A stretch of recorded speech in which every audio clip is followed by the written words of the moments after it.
মারহাবা। আরে यार জোরসে বলো মারহাবা। এই দেখেছেন পারতেছে, একটু সুযোগ দিতে হবে, সহজ করতে হবে। 1 নাম্বার আত্মার পরিশুদ্ধি, 2 নাম্বার কি বলো? নবীর ভালোবাসা।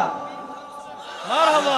আচ্ছা বলো তো, আমি দাড়ি রাখলাম, এখন একটা মেয়ে বলল যে আমার পছন্দ হচ্ছে না, তো আমি কি বলবো সেই মেয়েকে? দাড়ি কাটা যাবে না, কিন্তু মেয়েকে ছাড়া যাবে। মারহাবা। দাড়ি আমি কাটবো না, মেয়ে মানুষ যাবে আসবে, যে আমার বউ হওয়ার যোগ্যতা রাখে সে আমাকে দাড়ি রেখেই পছন্দ করবে, ঠিক কি না? 2 নাম্বার নবীর ভালোবাসা। 3 নাম্বার আমলটা কি? মা বাবার দোয়া। মারহাবা। আরো জোরে করো সবাই মারহাবা।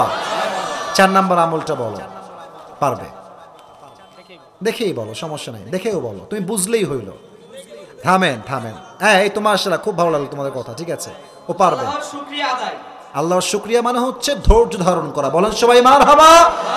আচ্ছা বলো তো, কিয়ামতের দিন আল্লাহ একদল লোককে বিনা হিসেবে জান্নাত দিবে, এর কারণটা কি হবে? সে আল্লাহ হচ্ছে বলবে যে আল্লাহ আমাকে নির্বিধায় ভালো রেখেছেন। মারহাবা বলো সবাই। মারহাবা। ধৈর্য এবং শুকরিয়ার বিনিময়ে আল্লাহ বান্দাকে বিনা হিসেবে জান্নাত দিবে। সুবহানাল্লাহ পড়েন।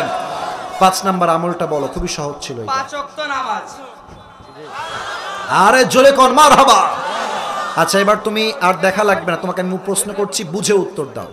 ওমরে ফারুক তার জীবনের শেষ কথা ওই সাহাবীকে কি জিজ্ঞেস করেছিল, সবাইকে শোনাও। ইমাম সাহেব কি নামাজটি জামাতের সাথে শেষ করেছিল? মারহাবা। আরে বলো সবাই মারহাবা। পেরে গিয়েছে। 6 নাম্বার আমলটা কি ছিল বাবু? 6 নম্বর আল্লাহর না না থামেন, বলবে দেখে বলো তো করলে। 6 নাম্বার আমল হচ্ছে বেশি আমল, আল্লাহকে পাওয়ার জন্য আমল করা। আমল করা, ভালো আমল করা। বলো সবাই মারহাবা। বেশি হোক বা কম। হ্যাঁ এবার তুমি একটা আমল আমাদেরকে সবাইকে শিখায় দাও সবার সামনে। 7 নম্বর আমলটা ইস্তেগফারটা পাঠ করো। ইস্তেগফারটা একদম ছোট্ট ইস্তেগফার শিখাই দিলাম। হ্যাঁ বলো। ওয়ালিয়াম মুরশিদা ওয়া নাশহাদু আল্লা ইলাহা ইল্লাল্লাহু ওয়াহদাহু লা শারীকা লাহু হুয়াল্লাযী লা যিদ্দা লাহু ওয়া লা নিদ্দা লাহু لا مثل له ولا مثيل له ولا كفيل له لا شبه له ولا شبيه له ولا ولد له ولا والد له وهو الواحد الفرد الصمد لم يلد ولم يولد ولم يكن له كفوا أحد ونشهد أن سيدنا ونبينا وحبيبنا وحبيب ربنا وطبيبنا وطبيب أرواحنا محمدا عبد الله ورسوله أرسله بالحق بشيرا ونذيرا وداعيا إلى الله بإذنه وسراجا وقمرا منيرا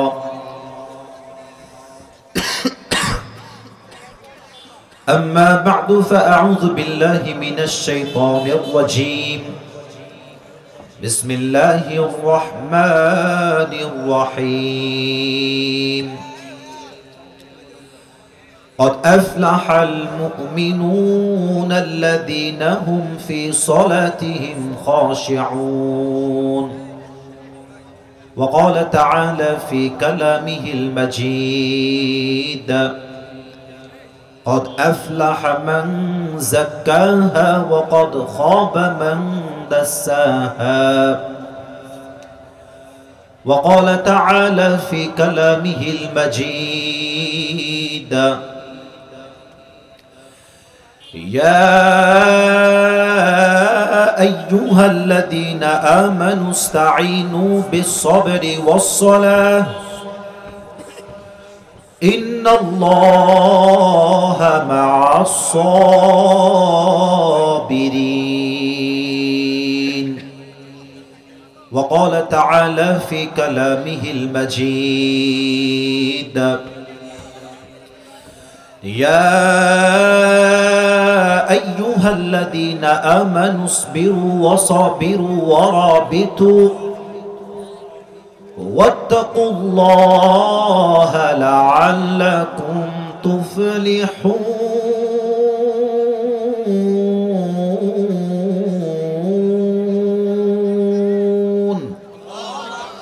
وقال تعالى في كلامه المجيد: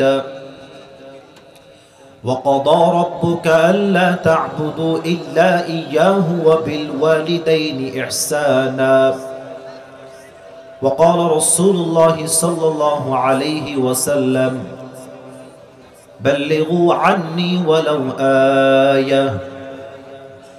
وقال رسول الله صلى الله عليه وسلم: تركت فيكم أمرين لن تضلوا ما تمسكتم بهما كتاب الله وسنة رسوله، أو كما قال عليه الصلاة والسلام: إن الله وملائكته يصلون على النبي يا أيها الذين آمنوا صلوا عليه وسلموا تسليما. اللهم صل على محمد وعلى آل محمد كما صليت على إبراهيم وعلى آل إبراهيم إنك حميد مجيد.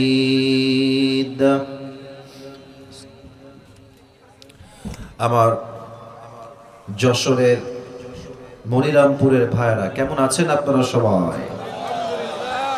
আলহামদুলিল্লাহ, আল্লাহ শুকরিয়া যে আল্লাহ তাআলা আমাকে অনেক ভালো রেখেছেন।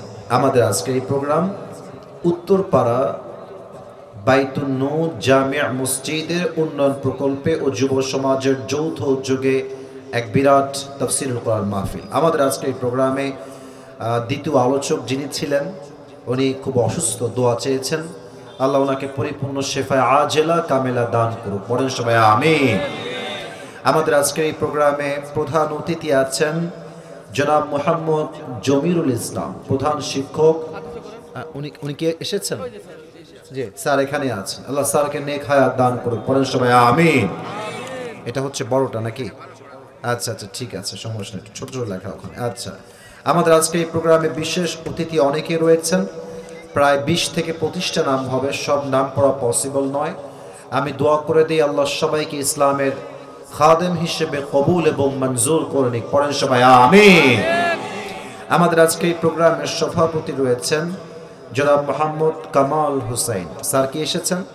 স্যার আমার বাবাই আছেন। আল্লাহ স্যারকে ইসলামের একজন একনিষ্ঠ খাদেম হিসেবে কবুল করুন। পড়েন সবাই দিল খুলে আমিন। আমাদের আজকে এই প্রোগ্রামে অনেকে উপস্থিত রয়েছেন এবং আমার কলিজার টুকরা মায়েরা, বোনেরা আমার আলোচনা শুনছেন পর্দার আড়াল থেকে।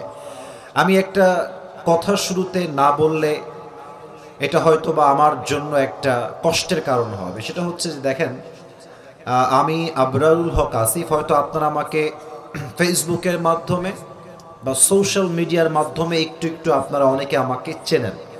আমার জন্ম কিন্তু খুলনাতে, আমার বাবার জন্ম খুলনাতে, আমার মায়ের জন্ম খুলনাতে, আমার বড় বোনের জন্ম খুলনাতে, আমাদের 14 গোষ্ঠী, চাচা চাচি, খালা খালু, দাদা দাদি, নানা নানি, দে আর অল ফ্রম খুলনা। আমাদের সবাই হচ্ছে খুলনার মানুষ। আর যশোর তো খুলনা বিভাগের মধ্যেই পড়ে। তা আমি সবসময় বলি যে আমি শুধুমাত্র খুলনার সন্তান নই, আমি যশোরেরও সন্তান, ঠিক কিনা বলেন? তো আমি আপনাদেরকে বড্ড ভালোবাসি। আপনারা আমার কলিজার টুকরা মানুষ, কলিজার টুকরা ভালোবাসার মানুষ হচ্ছেন আপনারা। আমি সবাইকে একটা আবদার রাখবো, প্রচণ্ড শীত এবং কুয়াশা, আজকে প্রচুর শীত, এবং আপনাদের এই রাস্তায় যখন আসছিলাম কুয়াশায় অনেক কিছু দেখা টাফ ছিল, দেখতে পাচ্ছিলাম না। তো আমি সবাইকে একটা আবদার রাখবো ভাইয়েরা, রাত বেশি হবে না, রাত যত দ্রুত মাহফিল শেষ করা যায় তত দ্রুত ফজরের নামাজটাও পড়া সম্ভব হয়, তাহাজ্জুদটা পড়াও সম্ভব হয়। তবে কমিটির কোনো দোষ নেই। কমিটি চেয়েছে আমি 10টায় উঠবো, তাদের টাইমে তাদের কথায় তারা এক। যশোরের মানুষ কথায় এক, জবানে এক, কাজেও তারা এক, ঠিক কিনা বলেন? তো আমারই আসতে একটু লেট হয়েছে কুয়াশার জন্য, গাড়ি আমরা খুব বেশি টানতে পারি নাই। যাই হোক, আমি আশা রাখবো আজকের দোয়া না করে কোনো যুবক কোনো মুরব্বী মাহফিল থেকে উঠে যাবেন না। রাজি আছেন তো সবাই ইনশাআল্লাহ? তবে আমার যেটা মনে হচ্ছে, ডানে কিছু কলিজার ভাইরা দাঁড়িয়ে আছেন। যশোরের মাহফিলে কোথাও জায়গা ছিল, মাহফিলে আমি এসেছি, জীবনেও দেখি না আজকে ডানে কিছু জায়গা ফাঁকা আছে। শুধুমাত্র 1 নাম্বার কারণ বাজারে অনেক লোক, 2 নাম্বার কারণ আপনার ডানের লোকেরা দাঁড়িয়ে আছেন। বসে পড়েন। আপনাদের পায়ে হাত রেখে ভালোবাসা দিয়ে বললাম, যশোরের মানুষ, মিডিয়ায় রেকর্ড হচ্ছে, বসে পড়েন। এই যে বসে যাচ্ছে, মাশাআল্লাহ বসে পড়ছে, মাশাআল্লাহ বসে পড়ছে। ওটা ভদ্র ঘরের ছেলে। যশোর মানেই তো আমরা ভদ্র ঘরের সন্তান, ঠিক কি না? আর যশোরের মানুষ কোরআনকে কত বেশি ভালোবাসে, আপনাদের যশোরে কয়েকদিন আগে মিজানুর রহমান আজহারি হুজুর এসেছিল, এটা প্রমাণ হয়ে গিয়েছে। বাংলাদেশে যত বড় প্রোগ্রাম হয়েছে, আমার মনে হয় যশোরেরটা সবচেয়ে বড় মাহফিল ছিল যশোরের ভাই। তো যশোরের মানুষ আমরা কলিজার থেকে কোরআনকে ভালোবাসি। হ্যাঁ, আমি আজহারির মতো অত ফেমাস না। আজহারি 14 বছরে আজহারি হয়েছে, আমার বয়স তো মাত্র কম, আর কাজ করছি মাত্র 3 বছর। তো 3 বছরে যা অর্জন করেছি তো কোনোভাবে কম মনে হয় না আমার কাছে। তো আল্লাহ তাআলা যেন আমাকে ইখলাসের সাথে দিনের ময়দানে কাজ করার তৌফিক দান করে। পড়েন সবাই আমিন। তারা বসে গেছে, আমরা ভূমিকায় কিছু কথা বলবো, তারপরে একটা নির্দিষ্ট বিষয়ে কথা বলবো, দোয়া হবে, বাসায় যাব। যশোরের মনিরামপুরের ভাইরা, আমি আমার মাতৃভূমি বাংলাদেশকে নিয়ে কিছু কথা শুরুতে বলতে চাই। বলেন তো আপনারা সবাই আমাকে, আমার মাতৃভূমি দেশের নাম কি? এটা যশোরের সাউন্ড হয় নাই। বাংলাদেশ। বলেন সবাই, দেশের নাম কি? আমার 2 হাত দেখেন তো, এমন ভাবে 2 হাত পেতে দিয়ে একজন যুবক তার জীবনটাকে শহীদ করে দেশটাকে সেকেন্ড টাইম স্বাধীন করেছিল। যুবকটার নাম কি বলেন তো সবাই? শহীদ আবু সাইদ। শহীদ আবু সাইদ তার জীবন দিয়ে প্রমাণ করেছে, মুসলমান বাঁচলে কাপুরুষের মতো নয়, মুসলমান সিংহ পুরুষের মতো বাঁচতে চায়। আমি আরেকটা কথা এখানে উল্লেখ করতে চাই। অনেকে আমি দেখতে পাচ্ছি ইন্ডিয়ার থেকে ভয়েস রেকর্ড পাঠাচ্ছেন যে চট করে ঢুকে আবার ক্ষমতার চেয়ারে বসে যাব। এটা মামুর বাড়ির আবদার না, এটা এত সোজা কথা নয়। আপনি চট করে আসবেন, যুবকরা চট করে আপনাকে আয়না ঘরে ঢুকায় দিবে। আমার কথা স্পষ্ট, আমি কোনো দলের দালালি করতে আসি নাই। তবে এই বিষয়ে আমরা একমত, আগামীর দেশ স্বৈরাচার নয়, আগামীর দেশ হবে ইসলামের বাংলাদেশ। তবে আগামীতে নির্বাচন হবে বাংলাদেশে।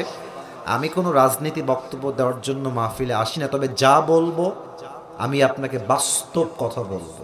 আশা রাখছি আপনারা এখানে অনেক মান্যগণ্য ব্যক্তি, স্টেজে অনেক মানুষ আছেন, দে আর অল এডুকেটেড। আমার কথা বলতে আছে কোনো ভয় নাই। আমি আগামী নির্বাচনকে নিয়ে 2টা আমার দাবি পেশ করতে চাই। আমার যশোরের ভাই, আমার আঙ্গুল থেকে বলেন সবাই, কয়টা? এত আস্তে বললে ওয়াজ হবে না, বলেন সবাই কয়টা? 2টা। ক্যামেরায় রেকর্ড হচ্ছে, অনেক মিডিয়ার ভাইরা আজকের মাহফিলে এসেছেন। যশোরের মানুষকে একটা আবদার করতে চাই, আওয়াজ দিবেন এমন ভাবে আগামীকাল যখন ইউটিউবে ফেসবুকে ভিডিও যাবে, আপনাদের সাউন্ড শুনে পুরো দেশের মানুষ বলতে বাধ্য হয়, যশোরের মানুষ কেউ কাপুরুষের সন্তান নয়, সব বীর পুরুষের সন্তানগুলো আমার সঙ্গে। 2টা দাবি করছি আসিফ হুজুর হিসেবে না, নট অ্যাজ এ খতিব, not as a Islamic lecturer, আমি as a citizen of Bangladesh, এই দেশের নাগরিক হিসেবে বলছি। এক, আগামীতে আমরা বাংলাদেশে কোনো নারীকে ক্ষমতার চেয়ারে আর দেখতে চাই না। আপনারা সবাই দ্বিমত না একমত? 2 নাম্বার, আরেকটু সিরিয়াস বুঝতে হবে, আমরা যে শুধুমাত্র পুরুষ চাই ক্ষমতায়, it's exactly not like that. আমরা শুধুই পুরুষ চাই না, আমরা কি চাই? আমরা চাই এমন একজন পুরুষ ক্ষমতার চেয়ারে বসবে যিনি একই সময়ে জাতীয় সংসদে দাঁড়িয়ে আমার বাংলাদেশের পক্ষে কথা বলবে এবং তার যোগ্যতা এতটা হাইলি কোয়ালিফাইড হবে, আমার দেশের প্রধানমন্ত্রী চাইলে জাতীয় মসজিদ বাইতুল মুকাররমে দাঁড়িয়ে জুমার খুতবা দেওয়ার যোগ্যতাও রাখবে। এমন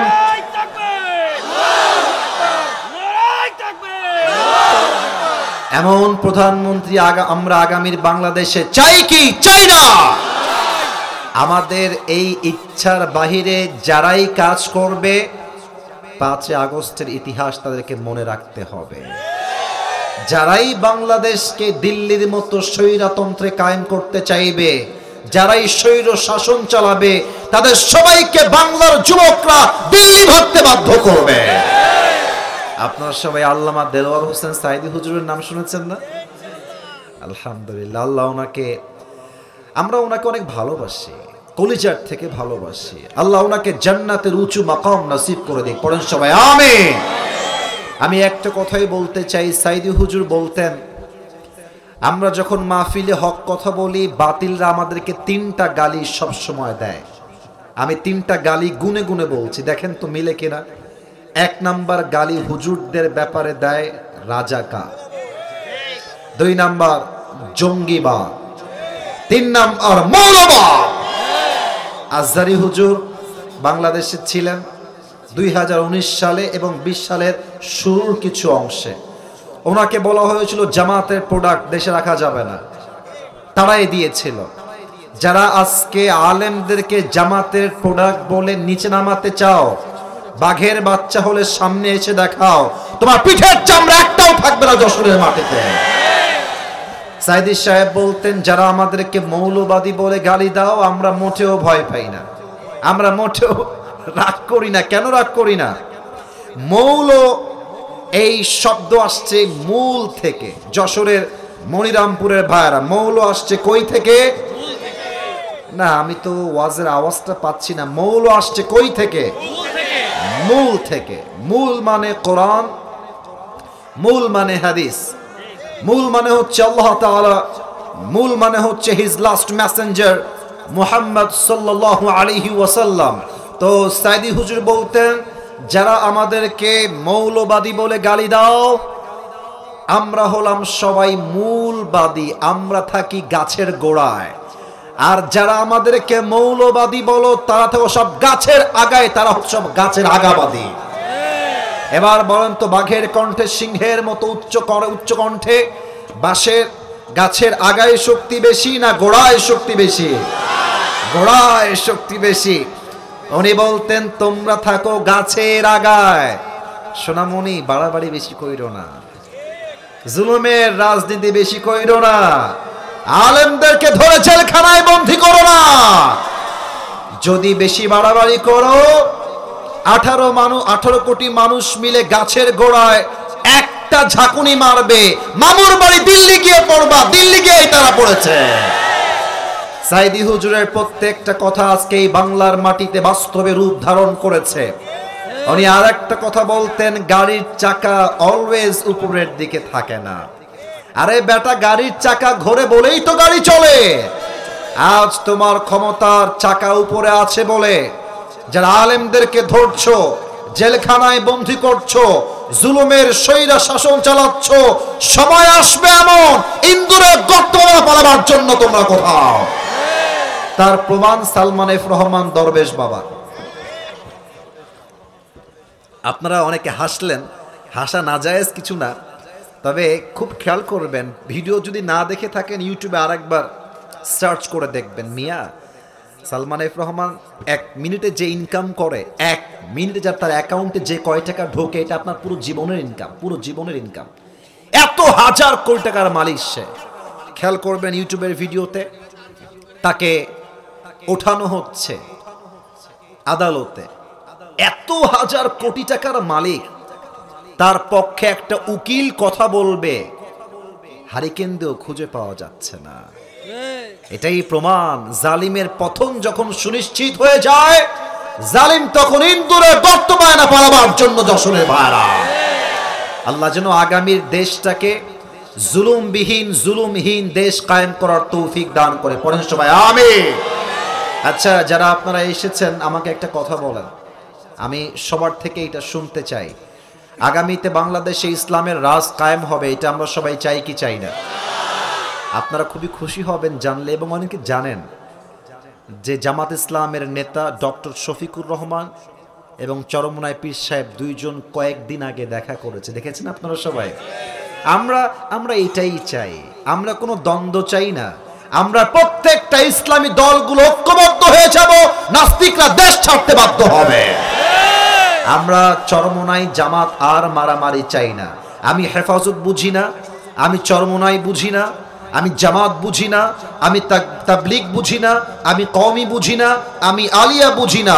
আমার প্রথম পরিচয় জামাত নয়, প্রথম পরিচয় কওমি নয়, প্রথম পরিচয় হেফাজত নয়। আমার প্রথম পরিচয় আমি মুসলমান ঘরের সন্তান।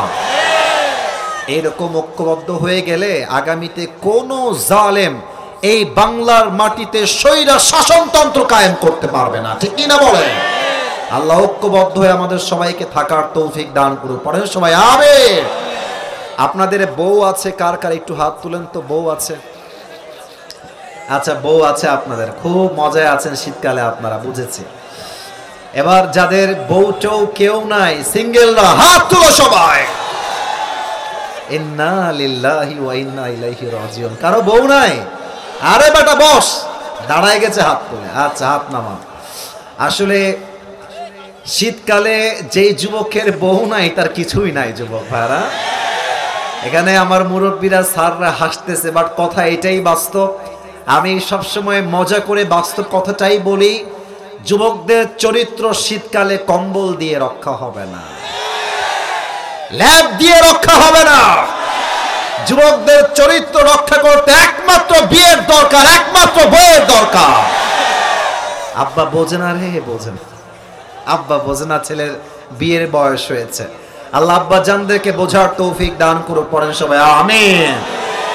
আসলে বাবাদেরকে দোষ দিয়ে লাভ নাই, বাবারাও চায় যে আমার ছেলে বিয়ে করে ফেলুক। যত সব ঝামেলা হচ্ছে এই মেয়েদের ভেতরে, খালি টাকা ছাড়া বিয়ে করতে চায় না। যশোরের খবর আমি জানি না, তবে আমি আমার অবজারভেশন অনুযায়ী বলছি, তোমরা আমার সঙ্গে আশা করছি একমত হবে, আমার যুবক ভাইরা বিশেষ করে।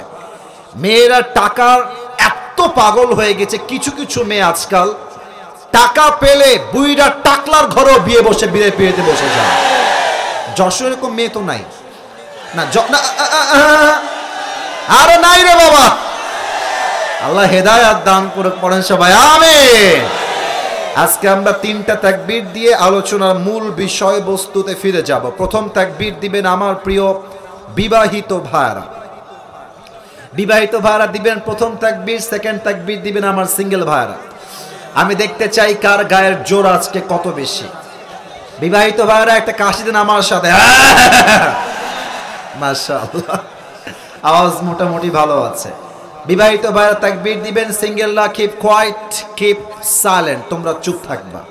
বিবাহিত ভাইরা আমার সঙ্গে নারে তাকবীর। ওরে বাবা, স্যার বসেন। স্যার বলছে আজকে হারা যাবে না, আজকে হারা যাবে না। আচ্ছা, স্যার দাঁড়িয়ে গিয়েছেন, আমার ডানেও স্যারেরা আছেন। স্যারদেরকে আমি আবদার রাখবো, সিঙ্গেলরা এবার তাকবীর দিবে, আপনারাই নাম্বার দিবেন কে আসলে জিতেছে। সিঙ্গেল ভাইরা তোমরা একটা কাশি দাও, আল্লাহ সম্মান রাখো। সিঙ্গেলরা তাকবীর দিবেন, বিবাহিতরা চুপ থাকবেন। নারে তাকবীর। বিবাহিত ভাইরা আমাকে মাফ করে দিবেন। না হলো না, আপনারা পারেন না, এটাই ইনসাফের কথা। সিঙ্গেলদের মনে কষ্ট বেশি, তো তাই তাদের গায়ের জোর বেশি সিঙ্গেল ভাইরা। এবার আমরা সবাই মিলে তাকবীর দিয়ে তাফসীর শুরু হবে মূল বিষয়বস্তুর থেকে। এমন জোরে তাকবীর দিবেন যশোরের মনিরামপুরের ভাইরা, এক তাকবীরের ঠেলায় আসিফ হুজুর স্টেজ ভেঙে উল্টায় নিচে পড়ে যাবে। দেখবো কাদের গায়ের জোর কত বেশি, কোনো ভাগাভাগি নাই। Married people, single people, all together, সবাই মিলে একটা কাশি দেন সবাই মিলে। নারে তাকবীর। আল কোরআনের আলো, আল হাদিসের আলো, কোরআন হাদিস যেখানে, আলেম ওলামা যেখানে, যশোরবাসী যেখানে, আল্লাহ যেন কবুল করে, পড়েন সবাই আমিন। আমি অনেক দিন পরে আজকে যশোরে এসেছি। একবার এসেছিলাম মনিরামপুরে, অনেক অন্য জায়গাতে, তবে কোনো গিফট দেই নাই। আজকে একটা গিফট নিয়ে আসছি, নিবেন আপনারা সবাই? আমার টুপি যে যুবকদের কত পছন্দ এটা আপনাদেরকে আমি এখানে বুঝাইতে পারবো না। কিছু কিছু মাহফিলে ছেলেপেলে আমাকে ছিঁড়ে খায় টুপি নেওয়ার জন্য। তো আজকে ভেবেছি সোনামণি সবাই পাবে না, বসো বসো। এটা পাওয়ার জন্য শর্ত আছে একটা। শর্তটা আমি একদম সহজ। আমি আসিফ হুজুর আজকে 7টা পয়েন্টে কথা বলবো। বলেন সবাই কয়টা পয়েন্ট? এই যে জোরে বলতে হবে যশোরের ভাইয়ারা, কয়টা? কেউ যদি চায় মোবাইল ফোনেও লিখতে পারে, অথবা চাইলে কাগজে কলমেও লিখতে পারে। Not a big deal, it's allowed. এটা আমি পারমিশন দিলাম। যেই যুবকটা বা যেই মুরব্বীটা ওয়াজের শেষে গিয়ে আমাকে 7টা পয়েন্ট মুখস্থ বলতে পারবে, আমি আমার এই টুপিটা সত্যি খুব শখের। আর একটু বলে দেই, পাকিস্তান থেকে আমি নিজের জন্য, নিজে পরার জন্য অর্ডার দিয়ে স্পেশালি নিয়ে আসছি ফ্রম পাকিস্তান। তো এটা আমি দিব ভালোবাসার খাতিরেই। একজন যুবক চাই যে শেষে গিয়ে পাবা। আশা রাখছি সবাই অ্যাক্টিভ থাকবেন।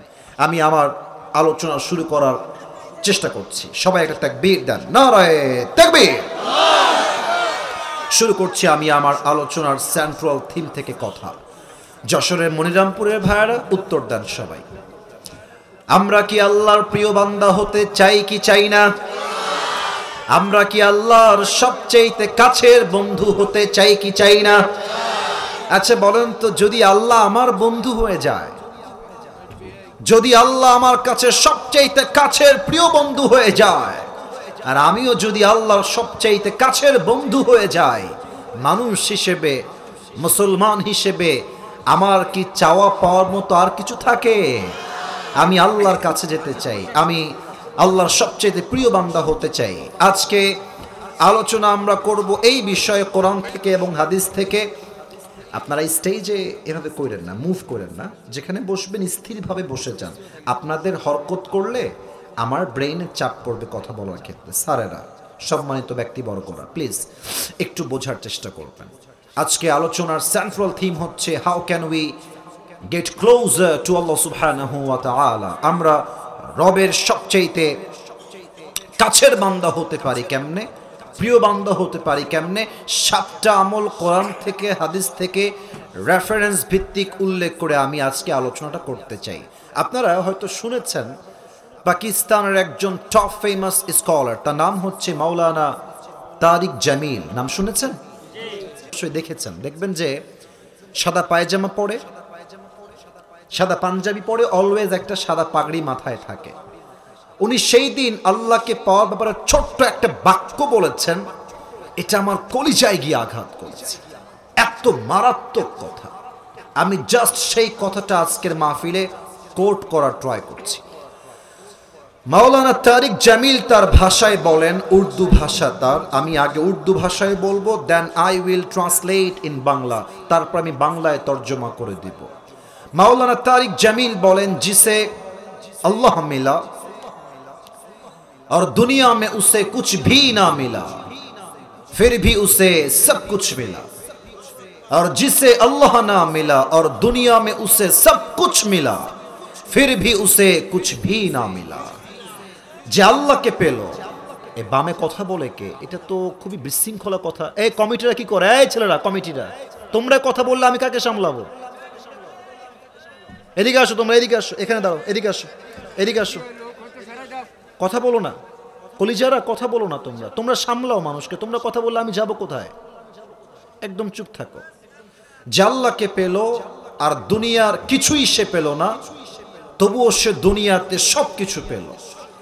আর যে আল্লাহকে পেল না আর দুনিয়ার সব কিছু সে পেল, তবুও সে আসলে কিছুই অর্জন করতে পারল না। ঠিক কিনা বলে? আল্লাহ মিলা তো সব কুছ মিলা, আল্লাহ না মিলা তো কুছ ভি না মিলা। দ্য মেইন ডেস্টিনেশন ইজ আল্লাহ সুবহানাহু ওয়া তাআলা। আমাদের সকলের গন্তব্য এক রব। আওয়াজ দিয়ে বলেন, সেই রব কে? আল্লাহ আমার রব, এই রবি আমার সব, দমে দমে তনু মনে তারি অনুভব। তোমার দুনিয়াতে আমি যেদিকে তাকাই, অথই নিয়ামতে ডুবে আছি সবাই। পাখ পাখালির কণ্ঠে শুনি তসবি কল রব, তসবি কল রব। আল্লাহ আমার রব, এই রবি আমার সব। বলেন সবাই রবকে। এবার আসুন আমলগুলো শুরু করি। 1 number, if you want to get closer to Allah subhanahu wa ta'ala, the first condition is you have to clean your heart. প্রথম শর্তই হচ্ছে আত্মার পরিশুদ্ধি। আত্মা যার ভালো তার সব ভালো, আত্মা যার নষ্ট তার পুরো জীবনটাই নষ্ট। আমি কিছু এক্সাম্পল দিচ্ছি, একটা ঘটনা বলবো এই মুহূর্তে। আমি কাউকে উঠতে দেখি নাই একজন ছাড়া মাহফিল, আমি একজন আমার চোখে পড়েছে উঠে গেছে। কেউ যদি আপনার ডান বাম থেকে উঠে যায়, ও লুঙ্গি টান দিয়ে ধরে বসায় দিবেন, তবে লুঙ্গি যেন খুলে না যায়। এই যে কে উঠছে, এই কালো গেঞ্জি, এই একে ধরো তো, একে ধরো তো, ওই যে মাঝখানে। তুমি উঠবা তো আসছো কেন মাহফিলে বেটা? এই যশোরের সন্তান আমরা, যশোরের বদনাম হবে এটা আমরা চুল পরিমাণ বরদাস্ত করতে পারবো না। আমাকে জাস্ট 45 মিনিট সময় দিবেন, অলরেডি আমার আধা ঘন্টা সময় আপ হয়ে গিয়েছে। কেউ উঠবেন না, উঠলে আমাকে ইনফর্ম করবেন। 1 নাম্বার, আত্মার পরিশুদ্ধি করবেন। এখন আমি একটা প্রশ্ন করব সবাইকে, উত্তর আশা রাখছি আপনারা সঠিক দিবেন। একজন ব্যক্তি যিনি কোনো নবী নন, তবে তার ইনস্ট্রাকশন, তার দিক নির্দেশনা সন্তানের জন্য আল্লাহর কাছে এত পছন্দ হয়েছে, আল্লাহ রাব্বুল আলামিন সেই ব্যক্তির নামে কোরআনে একটা সূরা নাজিল করেছেন। ব্যক্তির নাম কি? লোকমান। মাশাআল্লাহ, আমার ডানের স্যাররা উত্তর দিয়েছেন লোকমানে হাকিম। আমি আগে রেফারেন্সটা বলে দেই, ইবনু জারির আত-তাবারি এই ইতিহাসের গ্রন্থে এসেছে, লোকমান হাকিম ছিলেন পেশায় একজন রাখাল, ছাগল চড়াতেন, তিনি গোলাম ছিলেন। তো তার মালিকের কাছে একজন যুবক এসে বলল, হে লোকমানের মালিক, আপনার আন্ডারে যেই যুবকটা জব করে তার নাম হলো লোকমান, তবে এই লোকমান কোনো সাধারণ মানুষ নয়। তার উইজডম, তার জ্ঞান, তার মেধা, তার প্রজ্ঞা এতটা প্রশস্ত, সে যখন কোথাও ছাগল চড়াতে যায় রাখাল হয়ে, আশেপাশের 14 এলাকার মানুষ তার জ্ঞান গর্ভ কথা শোনার জন্য এক জায়গায় জড়িত হয়ে যায়। সুবহানাল্লাহ পড়বেন না আপনারা সবাই? হে লোকমানে হাকিমের মালিক, আপনি একবার লোকমানের জ্ঞান টেস্ট করবেন, যদি আপনি আমার কথায় বিশ্বাস না করেন। লোকমানের মালিক ডাক দিয়ে বলছে, শোনো শোনো, লোকমানের মাথায় কোনো বুদ্ধি নাই, সে একজন সাধারণ যুবক, সাধারণ রাখাল, ভেরি সিম্পল গায়, কোনো বুদ্ধি নাই, তুমি ভুল বলছো। সে বলছে, মালিক যদি আমার কথা ভুল হয় আপনি প্রমাণ নিতে পারেন, আপনি টেস্ট করে দেখেন আমার কথা ভুল হচ্ছে কিনা। তারপরের দিন লোকমান বাসায় আসছে ছাগল চড়িয়ে। তো মালিক ভাবছে ঠিক আছে, এতবার যেহেতু বলেছে পরীক্ষা করে দেখি। লোকমান এদিকে আসো। এসেছে। মালিক কি হয়েছে বলেন? তোমাকে একটা কাজ দিব আজকে, তোমাকে কাজটা করতে হবে। বলেন মালিক কি কাজ করতে হবে?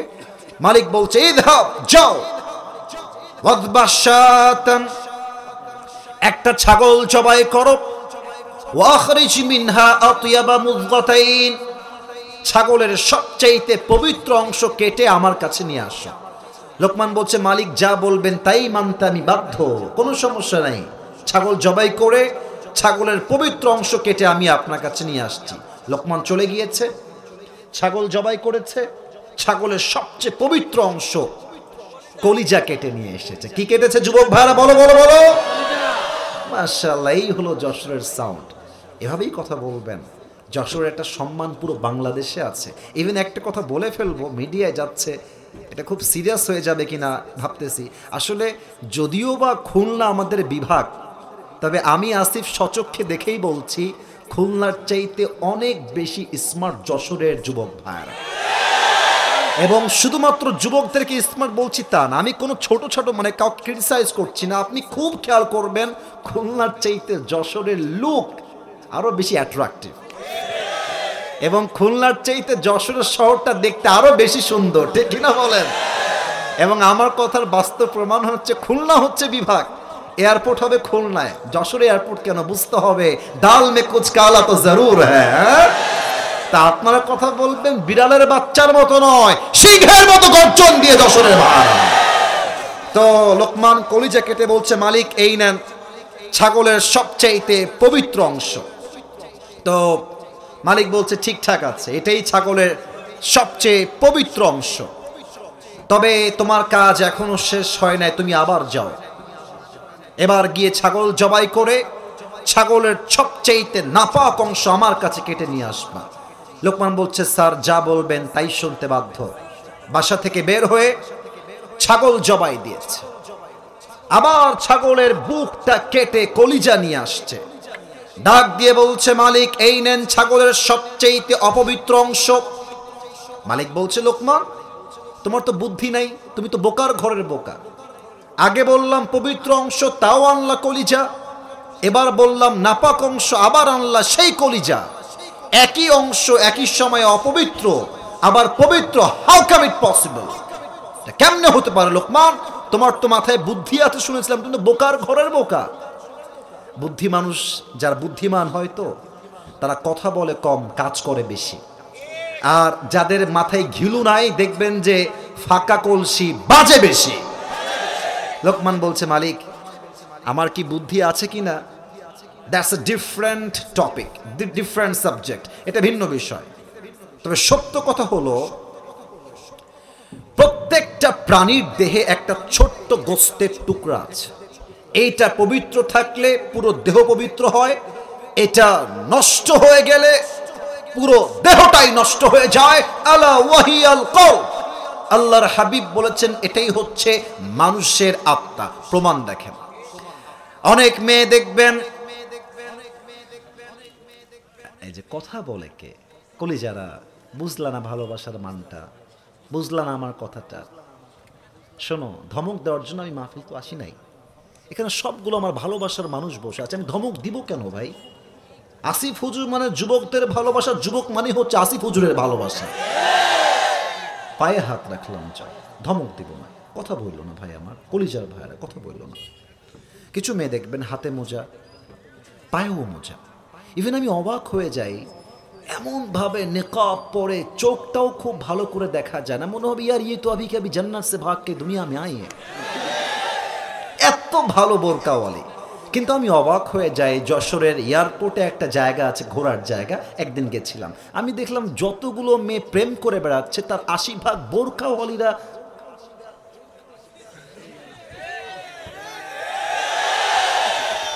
সোনামণি বুঝতে হবে বোরকা পড়লে দিনদার হওয়া যায় না। আমি যখন দেখি মেয়েটা হাতে মোজা পায়ে মোজা নেকাব পরে বয়ফ্রেন্ডের সঙ্গে বাদাম খাচ্ছে আর প্রেম করে বেড়াচ্ছে, তখন আমার খুলনার ছেলে হিসেবে যশোরের সন্তান হিসেবে একটা কথাই মাথায় আসে, উপরে ফিটফাট ভেতরে পুরোটাই সদরকার। তাহলে এখানে মূল ব্যাপারটা কি? তার দেহ ঠিকঠাক, পোশাকও ঠিকঠাক, আত্মায় ভেজাল। আত্মায় ভেজাল না হলে বোরকা পরে প্রেম করে কেমন করে যুবক ভাড়া বলো? আত্মা ঠিক, মানুষ ঠিক, আত্মা নষ্ট, মানুষ নষ্ট। এই আত্মা হলো মোট 3 প্রকার। যশোরের মনিরামপুরের ভাইরা, লুক অ্যাট মাই 3 ফিঙ্গার্স, 3টা আঙ্গুল দেখেন, বলেন সবাই আত্মা কয় প্রকার? এক হলো সুস্থ, আর এক হলো অসুস্থ, আর এক হলো মৃত। 3টা বললাম, সবার থেকে এবার শুনতে চাই, শোনা শেষ ব্যাখ্যায় যাব। এক হচ্ছে সুস্থ, এক হলো, 2 হচ্ছে অসুস্থ, 2 হলো, 3 হলো মৃত। 3 নাম্বার কি? মৃত আত্মা। সুস্থ আত্মা কাকে বলে? ভেরি শর্টকাট ডেফিনেশন, ছোট্টভাবে বলছি, যার অন্তরে হিংসা নাই, বিদ্বেষ নাই, শিরিক নাই, বেদাত নাই, অহংকার নাই, তার আত্মাকে সুস্থ হিসেবে কবুল করে নিবে একজন, তিনি কে? বাংলাদেশে হুজুরদের মাঝে যেই পরিমাণ হিংসা আছে, যুবকদের মাঝেও এই পরিমাণ হিংসা নাই। এই যে আপনাদের আজহারী সাহেব যশোরে যে ওই যে পুলের হাট, তাই না, এসেছিলেন, অনেকজনকে দেখলাম হুজুররাই আর কি, আমি কোনো দলের নাম বলবো না, দলের নাম বলা আমার উদ্দেশ্য না, কাউকে ছোট করাই আমার উদ্দেশ্য না। ওনারা বলছে যে হুজুরের মাহফিল লোক নাকি ভাড়া করে নিয়ে আসছে। মানুষ পাগল হইলে কি পরিমাণ পাগল হয়? আচ্ছা 20 লাখ মানুষ কি কখনো ভাড়া করে আনা যায়? এটা কারণ হচ্ছে একটাই, তার অন্তরে হিংসা দিয়ে ভরা যুবক ভাড়া বলো। 1 নাম্বার সুস্থ আত্মা, 2 নাম্বার হলো অসুস্থ আত্মা। অসুস্থ কাকে বলে এটা বোঝার জন্য একটা এক্সাম্পল দিতে হবে, বাট এক্সাম্পলটা বোঝার জন্য দিমাগ দিয়ে নয়, দিল দিয়ে শুনতে হবে। বলেন তো এটা কত সাল? 25 সালে কোন মাস? জানুয়ারি মাস। আমি আপনাদেরকে 100 বছর আগে নিয়ে যেতে চাই, 1925 সাল। বলেন তো এখন তো যশোরে মাশাআল্লাহ খুব ভালো মেডিকেল আছে, হসপিটাল আছে, ইভেন ক্লিনিক অনেক ভিআইপি, আমি নিজে দেখেছি। কিন্তু 100 বছর আগে পুরো পৃথিবীতে হসপিটাল ছিল? আরে ভাই কথা না কইলে কেমনে বুঝি? হসপিটাল ছিল, মেডিকেল ছিল, ভিআইপি ক্লিনিক ছিল, ছিল ছিল ছিল না। তখন কি ছিল? মুরব্বীরা আরো ভালো জানবেন। তখন ছিল কবিরাজ, তখন ছিল ওঝা, তখন বলা হতো তাদেরকে হাকিম। তখনকার যুগে কবিরাজ ছিল। তো একজন যুবককে মনে করেন যে সাপে কেটেছে, এখন যুবকটা বুঝবে কেমনে যে সাপটা কি ধোড়া সাপ না কোবরা, বিষাক্তক না বিষহীন, কেমনে বুঝবে? ওঝার কাছে যেত। তো ওঝা কি করত? মনে করেন এটা হচ্ছে একটা আমার কাছে চায়ের কাপ, ভাবেন যে এটা চায়ের কাপ নয়, এটা হচ্ছে একটা বাটি। ওঝা সাহেব একটা ফ্রিজ নিতেন, ফ্রিজের ডান দিকে মরিচ বাটা রাখতেন, মরিচের বাটা, আর একদিকে রাখতেন লবণ বাটা।